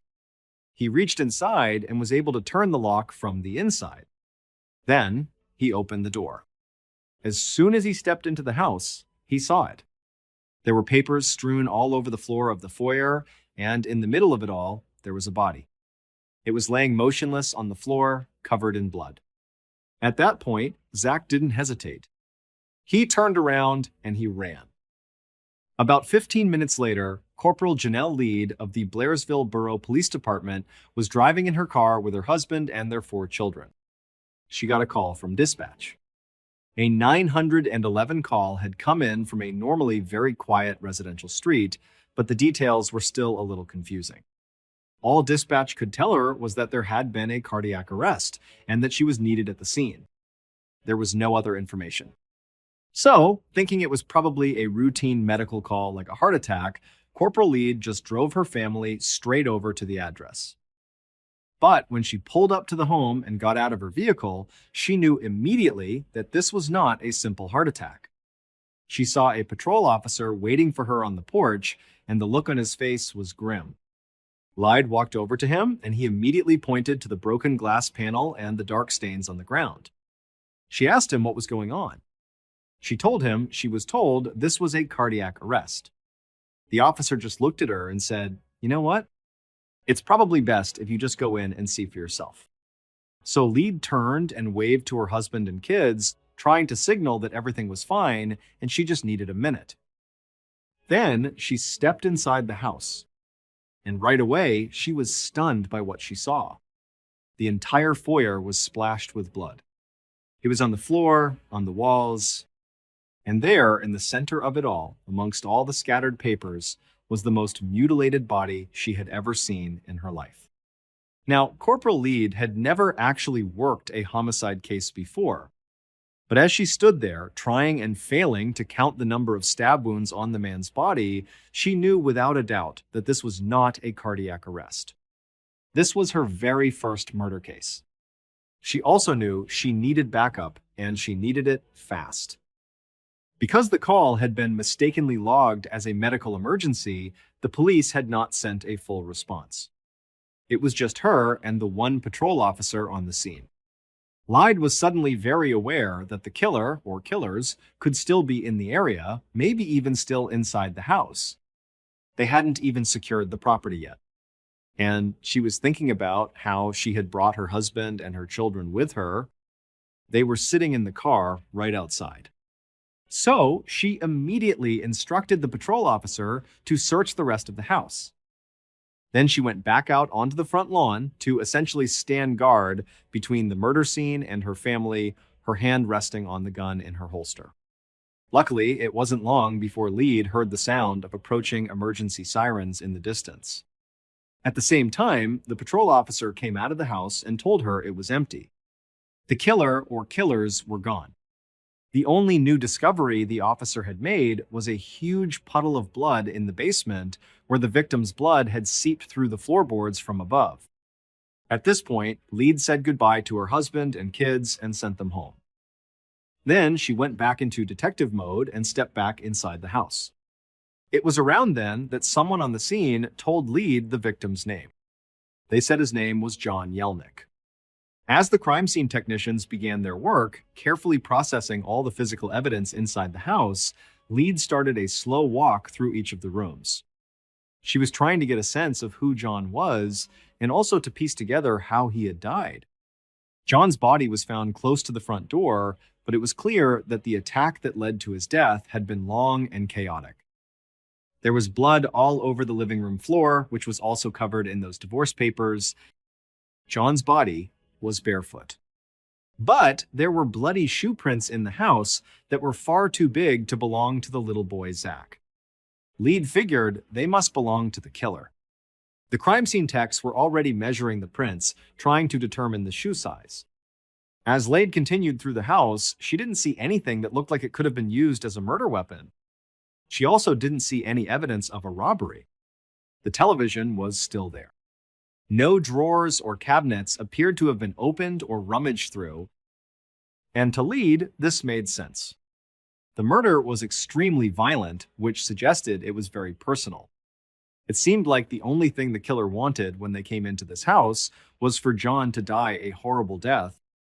She finished her sweep of the home, ending up back in the living room where it looked like the attack had begun. And that's when she noticed a check on the coffee table right next to some of the divorce papers.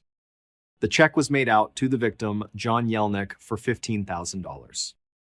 And attached to the check was a note asking John to hold off for a few days before he deposited it. The check and the note were from someone named Melissa. And when Lead saw the last name, she did a double take. It was Use, the same last name as the neighborhood boy, Zach, who had discovered the body. Lead wondered if Melissa Use was related to Zach Use. And so now, Corporal Lead realized that right there on the coffee table, she had her first two solid leads. One, her victim was in the middle of a very messy divorce. And two, someone, possibly his next-door neighbor, owed him a lot of money that she apparently couldn't afford to pay back all at once. It was evening by the time Lead finally stepped back outside the house. When she did, she saw a crowd had gathered. There were neighbors and reporters all jostling for position out on the street. Blairsville almost never had murders, so Lead knew this was going to be a huge story. But for now, she just had to get past them and get back to the station. She needed to get organized for the interviews she'd be conducting tomorrow. But before she could even walk down the front steps, another officer came over to her with an update. Over the past few hours, police had fanned out across the neighborhood, talking to people to see if anyone had seen or heard anything unusual. And they had come back with two very interesting accounts. The first came from a woman who said that the previous night, around 1:30 in the morning, she had been woken up by the sound of a scream. She said she sat up and listened, but the screaming didn't continue, so she had eventually just gone back to sleep. The second account came from another neighbor who had also heard something around that same time. This neighbor said they heard a man yelling, and it sounded like a very heated argument. The neighbor couldn't make out everything the man was saying, but there was one sentence that was yelled very clearly, and that was, "I'll never loan you money again." Instantly, when Lead heard that, she thought of the $15,000 check on the coffee table. This seemed to add a lot more weight to the idea that money might have been the motive for this murder. But the officer said he wasn't finished. He had one more important piece of information for her. In addition to those witness statements, a lot of John's neighbors had told the police that there was one family in particular on the block that detectives really needed to look into. And that was the Use family. Because, according to the neighborhood gossip, Melissa Use and John Yelnick had been having an affair. The following day, April 14th, Corporal Lead was at the police station. She was sitting at a table inside an interrogation room directly across from Melissa and her husband Tom. Again, Lead had never worked a murder case before, but she was a very methodical investigator and she had a plan for how she was going to handle her persons of interest. First, she was going to go very hard at Melissa and Tom Use, even though in her mind they weren't her top suspects. At this point, her top suspects were John's soon-to-be ex-wife Michelle and her new boyfriend Kevin. And the reason for that was simple. She had been told that in a murder case, the divorcing spouse and their new partner are always suspects number 1 and 2. The night before, Lead had sent an officer to Michelle's house to tell her that her estranged husband was dead. But when the officer got there, Michelle already knew. She said she had heard that John had died of a heart attack. So, the officer had to break the news to both Michelle and her boyfriend Kevin that it was actually a murder. And according to the officer's report, they both seemed genuinely shocked. Corporal Lead actually knew Michelle's boyfriend Kevin personally. He was a state police trooper, and they had worked together on cases before. But now, Lead was going to have to investigate her own colleague, which was obviously a very delicate situation, especially among police officers. And so, what Lead wanted to do was gather more information before she spoke directly to Michelle and Kevin. First, she wanted to try and rule out the uses as suspects. She also wanted to get the results of the autopsy, which was scheduled to take place later that day. So now, Lead looked across the interrogation table at John's neighbors, Melissa and Tom Use.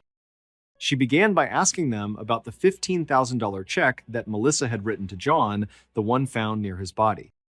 Melissa answered in a very shaky voice. She explained that she and John had been friends since they were in 9th grade. She was planning to open a new bakery in town, and John had loaned her the money to help her get started. But then, kind of out of nowhere, he had asked for the money back. Melissa said she was really disappointed when he did that, but she also knew John was going through a very expensive divorce, so she understood. She said she only had $14,000 in her account when she wrote the check. That's why she had left the note with it, asking him not to cash it for a few days until she could get the last $1,000 together. Lade watched Melissa closely as she spoke. She did seem truly distraught over John's death. The money issue really didn't seem to be a big deal to her at all compared to the loss of her friend. But the obvious warmth that Melissa clearly felt for John raised another, more sensitive question. And Lead decided she couldn't just dance around it, even though Melissa was sitting right there next to her husband, Tom. Lead looked directly at Melissa and asked her straight out if she was having an affair with John. Melissa immediately blushed and said no. She insisted they were just close friends, nothing more. At this point, Lead turned to Melissa's husband, Tom, and asked him the same question. Was his wife having an affair with John? For a second, Tom just sat there in silence. But when he finally spoke, he didn't sound angry or upset. He just seemed really nervous. He basically refused to answer the question. Instead, he just kept repeating that he really needed to go and take care of his kids. Now, Lead knew it had been a very blunt question to ask, but Tom's reaction was extremely suspicious. So, by the time Lead told Melissa and Tom that they were free to go, Tom had firmly established himself in her mind as a clear person of interest. Before Lead left the station for the day, she checked in with one of her officers, who she had sent to observe John's autopsy. The officer told her that the forensic pathologist had determined the killer used a one-sided blade to repeatedly slash John during the fight. In addition to the knife wounds, John's jugular vein had been cut by a piece of glass. John also had defensive wounds on his hands, as well as cuts on his back, which suggested that at one point he had tried to run away. Lead already knew it was a brutal murder, but hearing the details from the autopsy just reinforced how much hatred must have been behind it.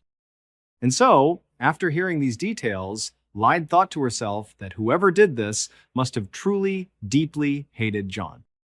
And she was already thinking she had one suspect, Tom Use, whose wife might have been having an affair with the victim. That would certainly be a powerful enough motive to inspire that level of hatred. Despite her inexperience with homicide cases, Lead felt confident that she would be able to solve this as long as she was allowed to work slowly and methodically, just like she always had on every other case. But this case was already getting a lot of attention in the news, and so Lead knew there would be pressure to show results, and to show them fast. If she moved too slowly, the case might get taken away from her, or another police agency might be called in to help speed things up. Lead didn't want that to happen, but she also refused to compromise her methodical process. She figured she would just have to find a way to strike a balance. The officer who had gone to the autopsy had come back with some evidence: John Yelnick's fingernail clippings, blood samples, and some tissue samples. Lead was supposed to send these off to a state police lab for DNA testing. But Lade decided, now that she had these samples in her possession, that she was not going to do that. Lead wanted to keep all of her investigative options open and to make sure that she knew every single thing that was happening with her evidence in this case. And so, after the officer left, Lead took the samples to the department refrigerator, put them inside, and then she went home.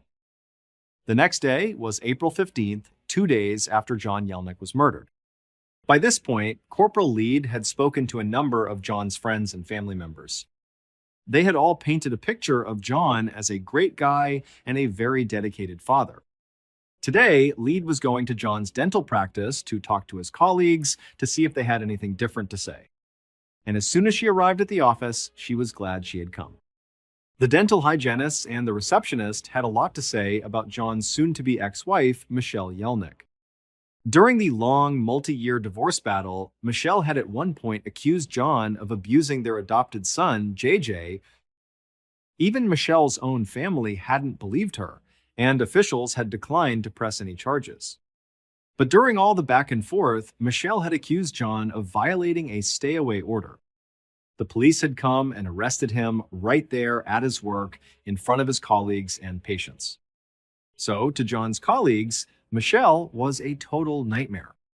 They also said she called the office regularly to demand money and that John often caved in and just gave it to her.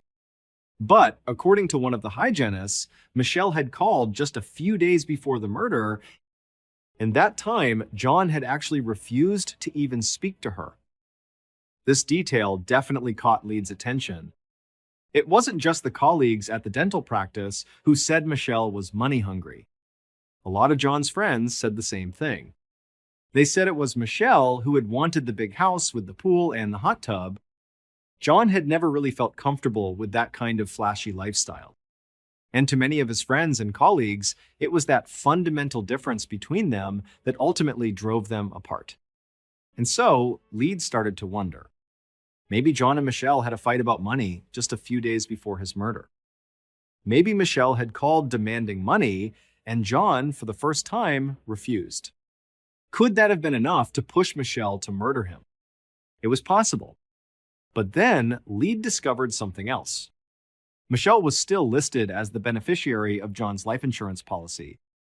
If John died, she stood to inherit millions of dollars.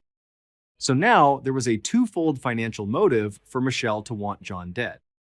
But it didn't seem likely that Michelle, on her own, would have been able to overpower John and inflict all those wounds. It just seemed like he would have been able to fight her off. But Lead thought maybe Michelle hired someone to do it. Someone bigger and stronger. She certainly would have had the money to pay for it. As Lead left the dental office, she began to think about how she was going to approach Michelle. Given the sensitivity of the fact that Michelle was dating a cop, Lead did not want to make her move too soon, not without more evidence.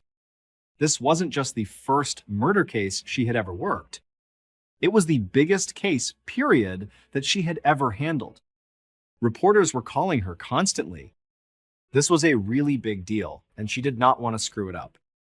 The John Yelnick's funeral was held on Wednesday, April 19th, 6 days after the murder. Corporal Lead knew that his friends and family were already starting to get antsy. They wanted to know why the investigation seemed to be moving so slowly, and Lead understood where they were coming from.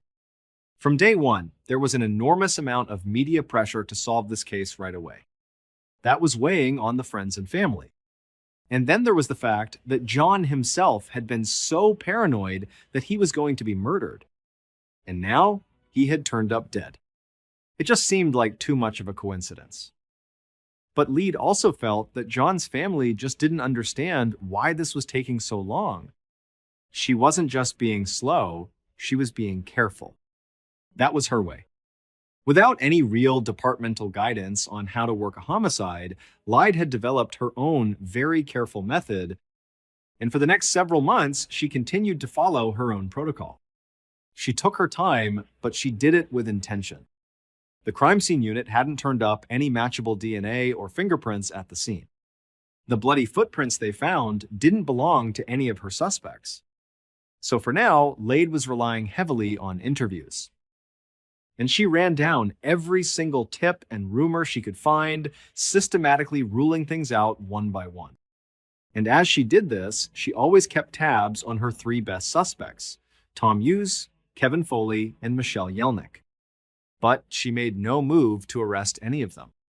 Sometimes the complaints from the public and from John's own family about her failure to solve the case more quickly did get to her.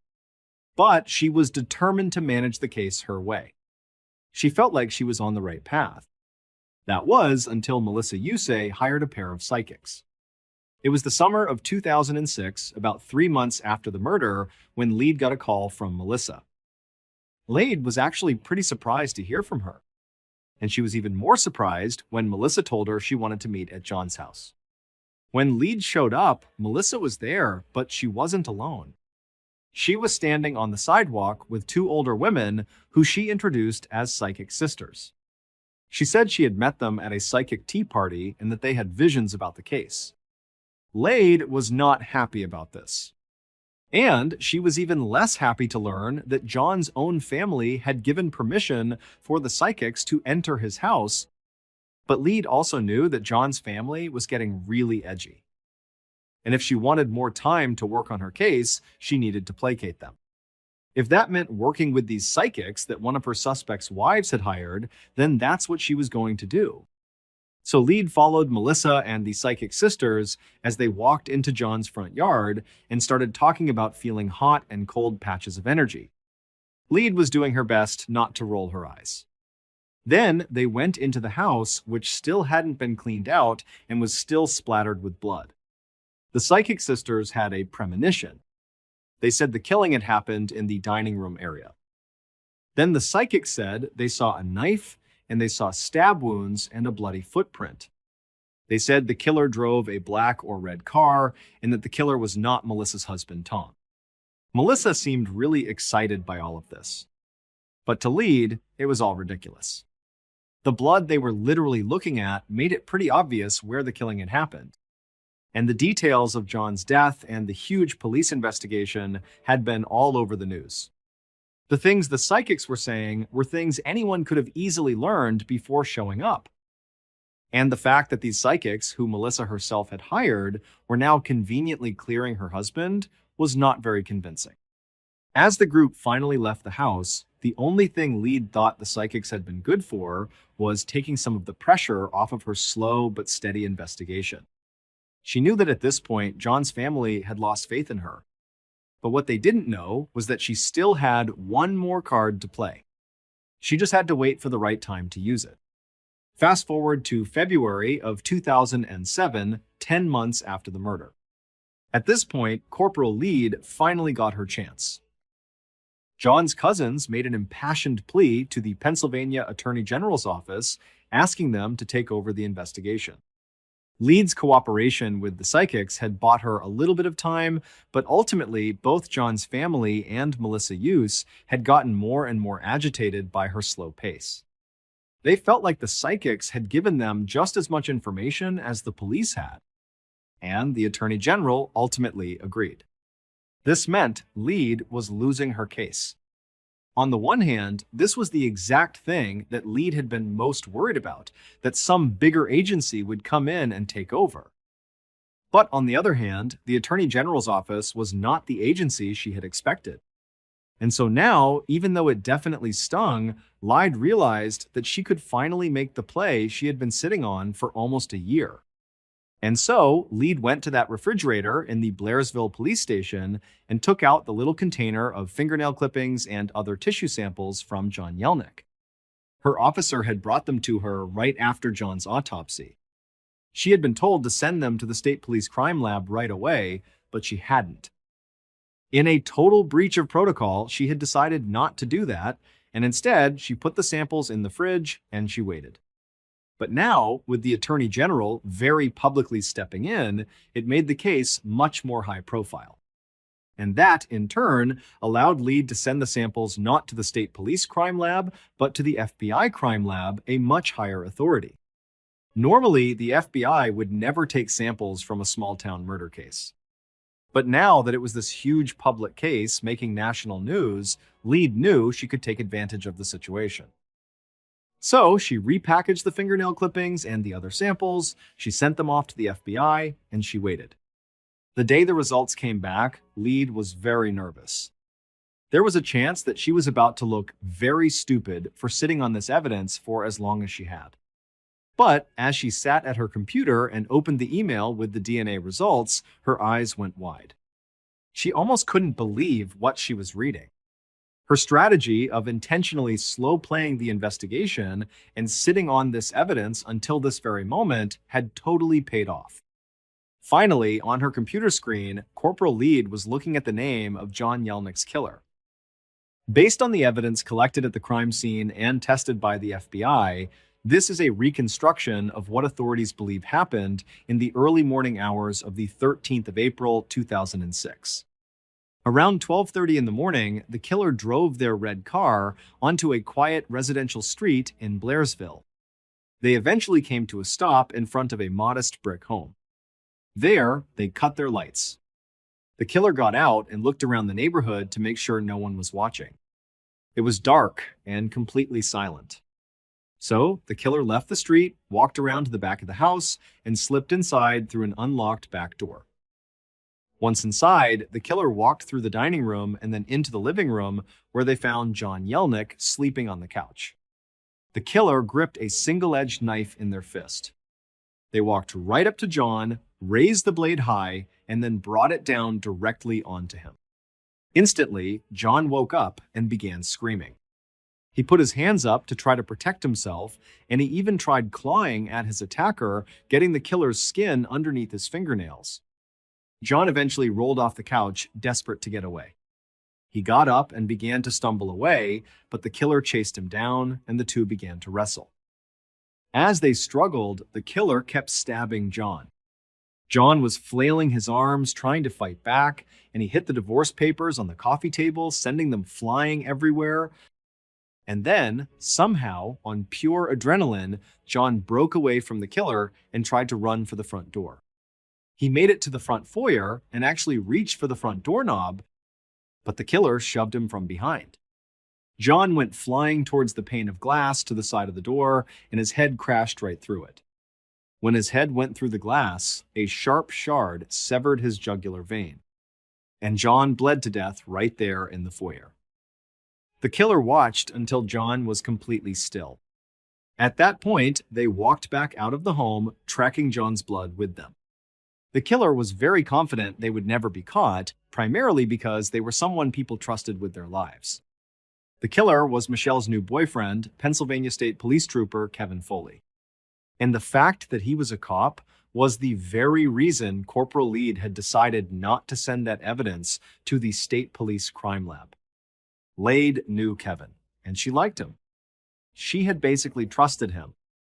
But as soon as her investigation began, she started hearing stories about how much Kevin seemed to hate John. This was partly because of the allegations that Michelle had made that John had abused JJ. Even though those allegations were ruled to be totally unfounded, it seemed that Kevin completely believed them. And so, Lead had become increasingly paranoid that Kevin was the killer. And she was afraid that her case would be taken over, not by the Attorney General's office, but by the state police. And she was terrified that if Kevin was guilty, she couldn't really trust the State Police Crime Lab to not potentially cover up evidence. Or maybe Kevin would find out about the evidence and try to interfere himself. It was just too risky. And so she didn't want to send the evidence there. So Lead had done something really risky. To keep complete control over her investigation, she had held on to the fingernails and all the tissue samples that were collected at the autopsy, even though she knew they very likely contained the DNA of John's killer. Then, she slow-played her investigation, biding her time until she could figure out what to do with those samples. And luckily, the answer came about a year later when the Attorney General took over the case. And that's when Lead got her access to the FBI crime lab. The FBI scientists finally tested the DNA that was found under John's fingernails and found that it was a perfect match for Kevin Foley. In the end, State Trooper Kevin Foley was found guilty of first-degree murder and was sentenced to life in prison without the possibility of parole. As for Michelle Yelnick, she was never charged in connection with the case. Thank you so much for watching. Let me know what you thought of today's episode in the comments. And remember, we have a whole playlist of true crime episodes ready for you to binge right now. Until next time, see ya. Late on the night of the 13th of October, 2008, a 43-year-old woman named Hua Si sat in her parked car. She was in a dark, quiet area just off the side of Highway 61 inches, New Taipei City, Taiwan. She took a moment for herself, rolling down her driver's side window and then turning off the engine. For just a few seconds, she sat perfectly still, letting the warm night breeze blow across her face. It wasn't often she got a moment completely alone. Back home, she had 3 children, and life was always busy, always filled with noise and responsibility. So she just savored the silence, the simple feeling of being by herself under the night sky. After a little while, she turned her attention to the center console. There was a piece of paper sitting there. She picked it up, and with deliberate movements, she began tearing it into tiny little pieces. Once the paper was nothing but confetti in her hands, she tossed the scraps out of the open window. But as she did, a gust of wind blew back at just the right moment, and it carried a few of those ripped-up pieces right back inside her car. They fluttered down and settled in the storage pocket on the driver's side door, unnoticed. A little while later, around 3 in the morning, a Coast Guard officer was making his regular nighttime patrol along that same stretch of Highway 61. It was a routine drive, one he had done countless times. He passed under a large overpass and entered a section of the highway where the streetlights were few and far between. The road ahead was mostly shrouded in darkness. And it was there, in the deep shadows, that he saw something that didn't look right. There was a gray sedan, and it was parked awkwardly, with 2 wheels on the pavement and 2 wheels on the dirt shoulder. The officer was immediately curious. He slowed his vehicle and pulled up behind the sedan, parking and cutting his engine. He got out to take a closer look. The sedan's lights were off, and the engine was silent. His first thought was that maybe the car had been abandoned. But as he walked closer, his flashlight beam cutting through the darkness, he saw that the driver's side window was wide open. He peered inside, and even in the low light, he could make out the shape of a person. It looked like a woman, and she was sitting upright in the driver's seat. The officer figured she must have fallen asleep. So he took out his heavy-duty flashlight and shined the bright beam directly into the car, hoping to wake her up. But the moment the light hit her, he stumbled back in shock. The woman was not asleep. Her entire head and the upper part of her chest were soaked in blood. Just a few minutes later, a police officer named Guo Hu Wen arrived on the scene. He was joined by a small team of other officers and several emergency medical technicians. The EMTs moved in quickly, but it only took them a moment to confirm what everyone there already knew. The woman inside the car was dead.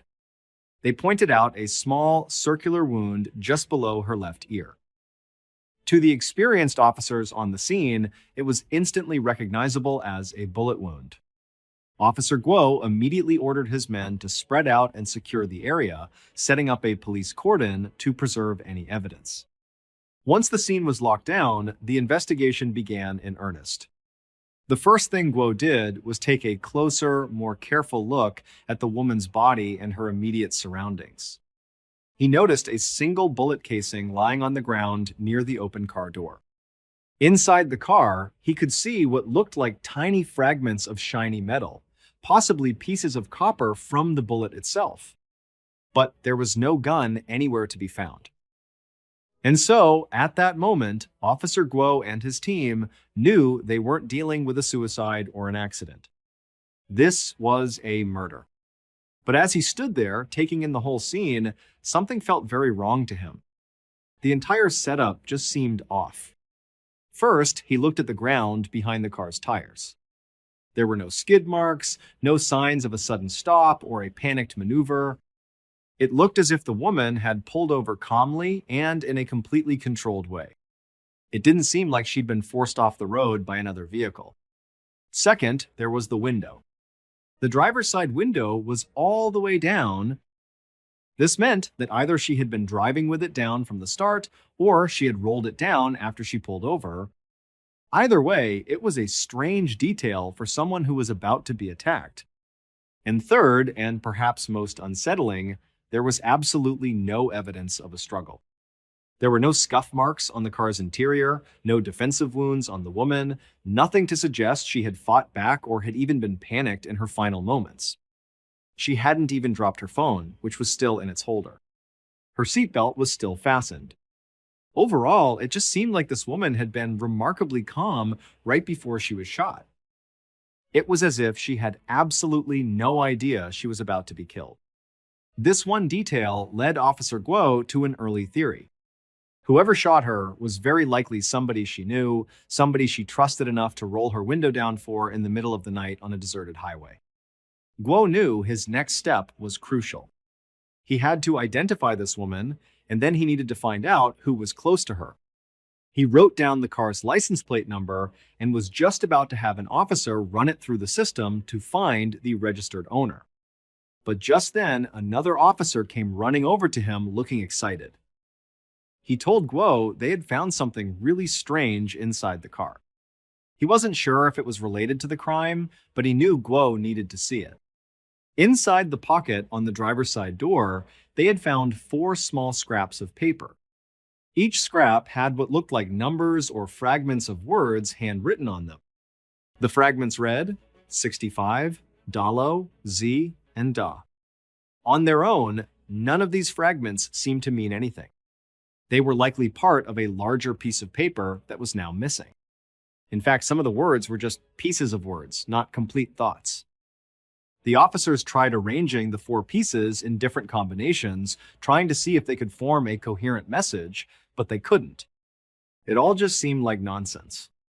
Officer Guo figured the scraps were probably just garbage that had been in the car for a while. But he was a thorough investigator.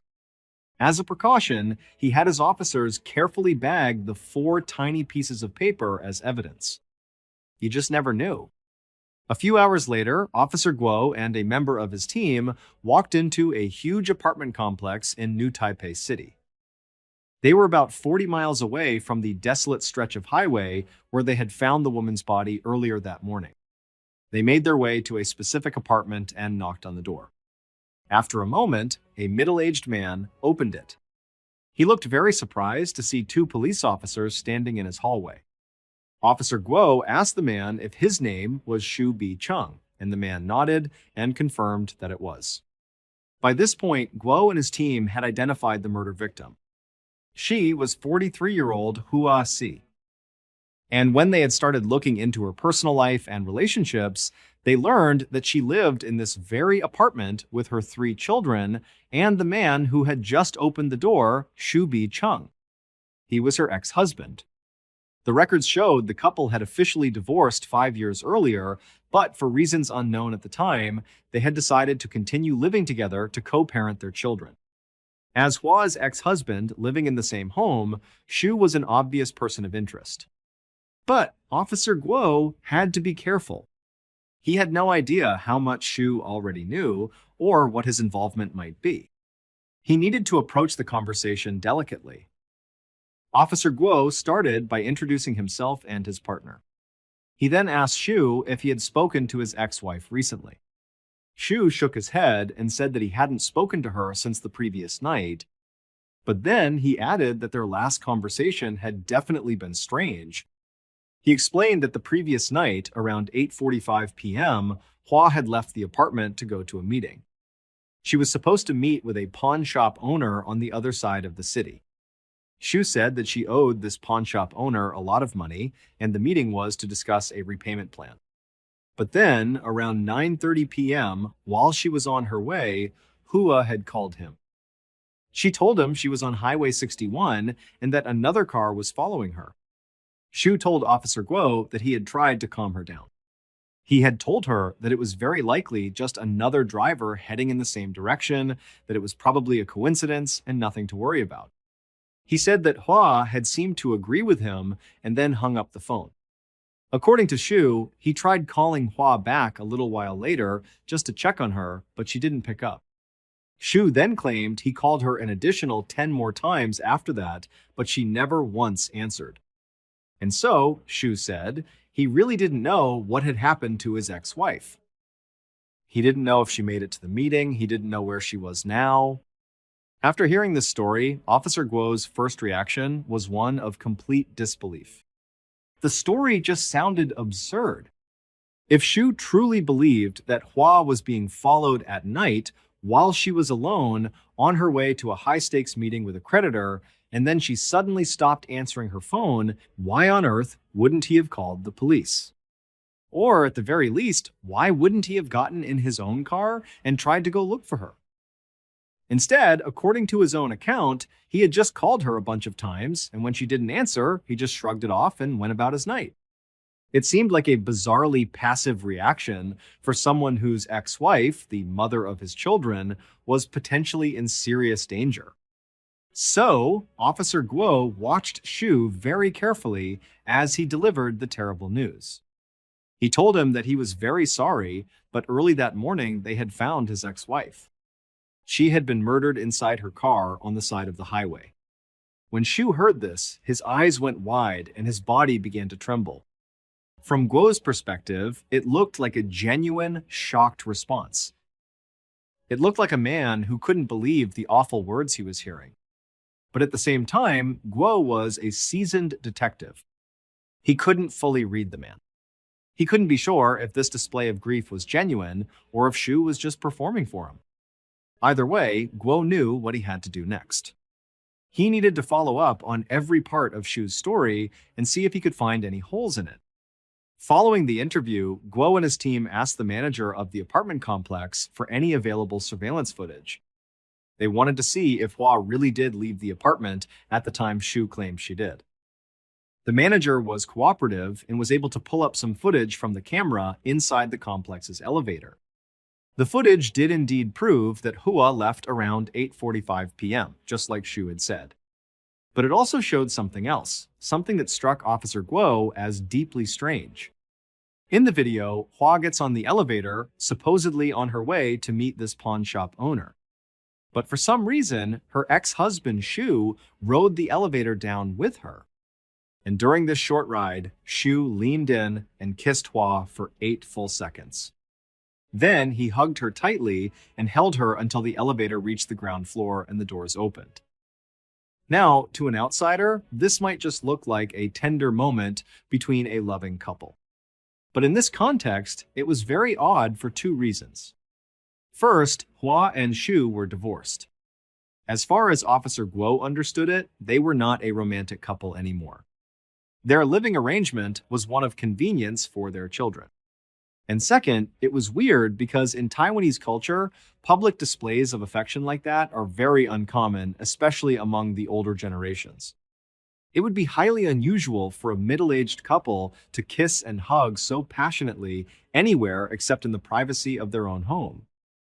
So, watching this footage, Officer Guo felt that the only explanation that made sense for Shu's behavior was that he knew something terrible was about to happen to his ex-wife. It looked like he was saying goodbye. As they continued to investigate Shu's story, they found even more problems with it. They tracked down the pawn shop owner that Shu had mentioned. The man did exist, and he confirmed that Hua did owe him a significant amount of money. But when police asked him about the meeting, he said he had no idea what they were talking about. He said he had not been planning to meet with Hua on the night of her death. He had no meeting scheduled with her at all. Police also managed to get access to surveillance footage from a traffic camera on Highway 61 near where Hua's body had been found. Now, the cameras didn't cover the exact spot where the murder took place, but they were able to get clear footage of Hua driving along the highway at 9:30 p.m., which was the exact time that Shu said she had called him, claiming she was being followed. But on this video, there was clearly no other car behind Hua. She was driving alone.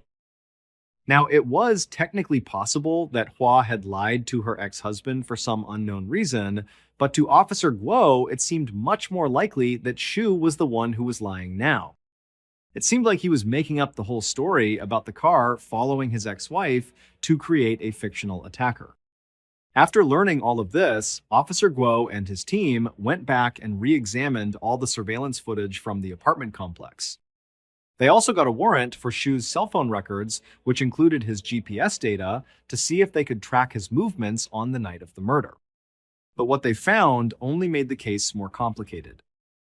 According to both the building's surveillance cameras and Shu's own cell phone pings, he had been inside his apartment all night. There was simply no way he was the one who drove out to Highway 61 and shot Hua. But to Officer Guo, this didn't mean Shu was innocent. It just changed the theory. He wondered if maybe Shu had hired someone to commit the murder on his behalf. He didn't have any proof, but his gut told him Shu had to be involved. But that theory still left a lot of unanswered questions. Why would Shu have wanted Hua dead in the first place, especially if their relationship was amicable enough for that goodbye kiss? And even if he had hired a hitman, why would Hua have so calmly pulled over and opened her car window for a complete stranger? And so Officer Guo thought about it for a little while, and then he had an idea. Maybe the person Shu hired wasn't a stranger. Maybe the hitman was somebody Hua also knew and trusted. Several months had now passed. Officer Guo and one of his teammates were sitting inside a large office in a high-rise building in New Taipei City. They were seated in front of a huge, polished desk. Behind that desk sat the man who worked in this office. He was Hua's brother. Officer Guo and his team were still operating under the theory that whoever killed Hua likely knew her personally.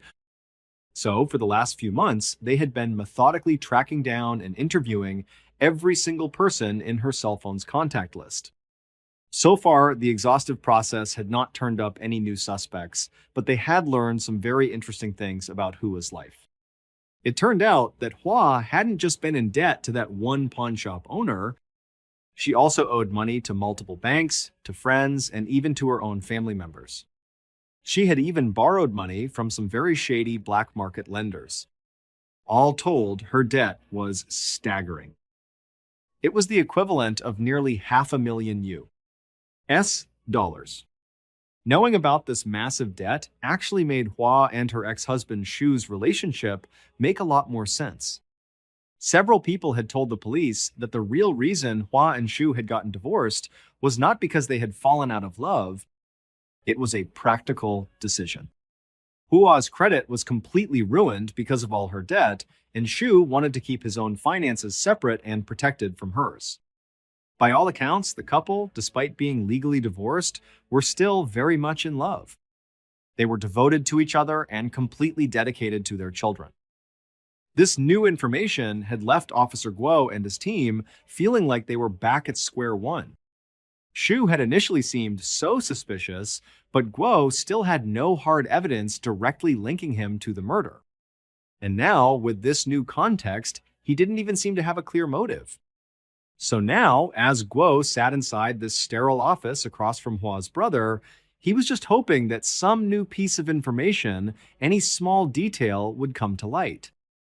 Guo and his partner asked the brother to please tell them everything he knew about Hua, her marriage, her financial problems, and anything else he thought might be relevant.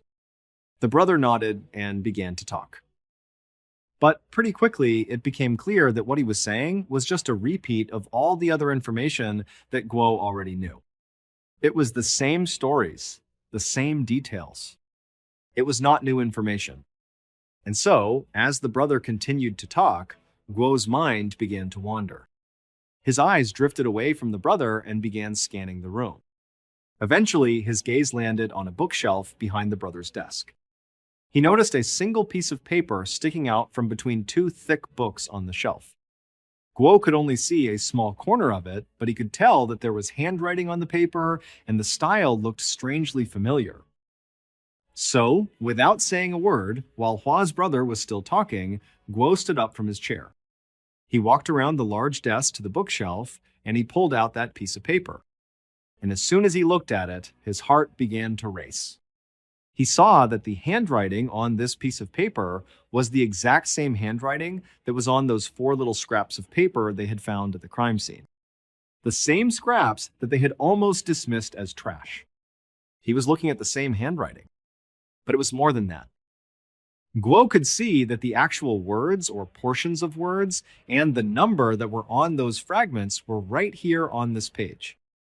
The scraps they found were 65, Dallo, Z, and DA. This paper had those exact same characters on it. It was instantly clear that he was looking at a duplicate, a complete copy of whatever document had been in Hua's car that got ripped up. Before, he only had 4 meaningless pieces of a puzzle. Now, he was looking at the full picture. And as Guo looked over this complete document, it was like everything just snapped into place. Those fragments, the ones that seemed like nonsense, were actually bits and pieces of street names and addresses. The full message that Guo was now looking at was a set of detailed geographical directions. And the directions, when followed, would lead a person to the exact spot on the side of Highway 61 where Hua was murdered. After this incredible discovery, the police very quickly figured out exactly what happened to Hua and who the mastermind behind her murder was. But amazingly, the mastermind was not Hua's brother, even though this damning document was found in his office. No, the truth of Hua's murder was far darker and far more tragic than anyone could have ever imagined. It all began 1 month before Hua's death. That was when 3 people who all wanted Hua dead met up to formulate a plan. Those 3 people were Hua's brother, Hua's ex-husband Shu, and the mastermind. Once the 3 of them were together, they began to work out the details. They all decided that none of them wanted to get their own hands dirty. So, they would hire a hitman to do the job for them. They decided that they would have the hitman kill Hua in a neutral, remote location. They would have her shot on the side of the highway. They even chose a specific date and time for her execution, a time when that particular section of the road would be almost completely empty and in an area where there were no surveillance cameras and very few streetlights. And so, on the night that Ha was scheduled to be killed, the reason her ex-husband Shu rode down the apartment elevator with her and hugged her and kissed her with such passion was because he knew exactly what was going to happen to her. He was saying goodbye for the last time. After Hua left the apartment, Shu contacted Hua's brother. The brother then made a phone call to the hitman they had hired. Then, the hitman used the set of directions the brother had written out for him, those same directions that Officer Guo had found in his office. The hitman used those directions to get to the predetermined location where they were going to kill Hua. And when he got there, he simply pulled his car off to the side of the road, cut his engine, and waited. A little while later, the hitman saw Hua's gray sedan drive past him and then come to a slow, controlled stop on the side of the road, exactly as planned. At this point, the hitman got out of his car. He walked up alongside Hua's car. Her window was already down. He pulled out a gun and he shot her. It would turn out that the third person who met up with the ex-husband and the brother, the person who wanted Hua dead, the true mastermind behind Hua's own execution, was Hua herself. The reason Hua had a copy of those directions in her car, the directions she ultimately ripped up and tried to throw away, was because she needed them to get to the place where she was going to be killed. This is why the hitman could just get out of his car, walk right up to her, and kill her without any fight, without any struggle. She had rolled down the window and was waiting for him. Police later determined that Hua had taken out a very large life insurance policy on herself. It was worth so much money that it would have paid off all of her massive debt and still left her family with a lot of money left over. She had planned her own murder as a final, desperate act of self-sacrifice in the hopes of giving her family a better life, free from the crushing weight of her debts. She had ultimately convinced her ex-husband and her brother to help her with the plan in exchange for a cut of the insurance money.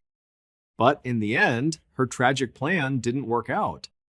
Because of the evidence uncovered by police, Hua's death was ultimately ruled a facilitated suicide, not a homicide. As a result, the life insurance company did not pay out a single dollar to her family. Shu, Hua's brother, and the hitman they hired all faced a number of charges, including facilitating suicide and fraud. For their roles in the tragic plot, they each received prison sentences of between 6.5 and 7 years. Thank you so much for watching. Let me know what you thought of today's episode in the comments. And remember, we have a whole playlist of true crime episodes ready for you to binge right now. Until next time, see ya.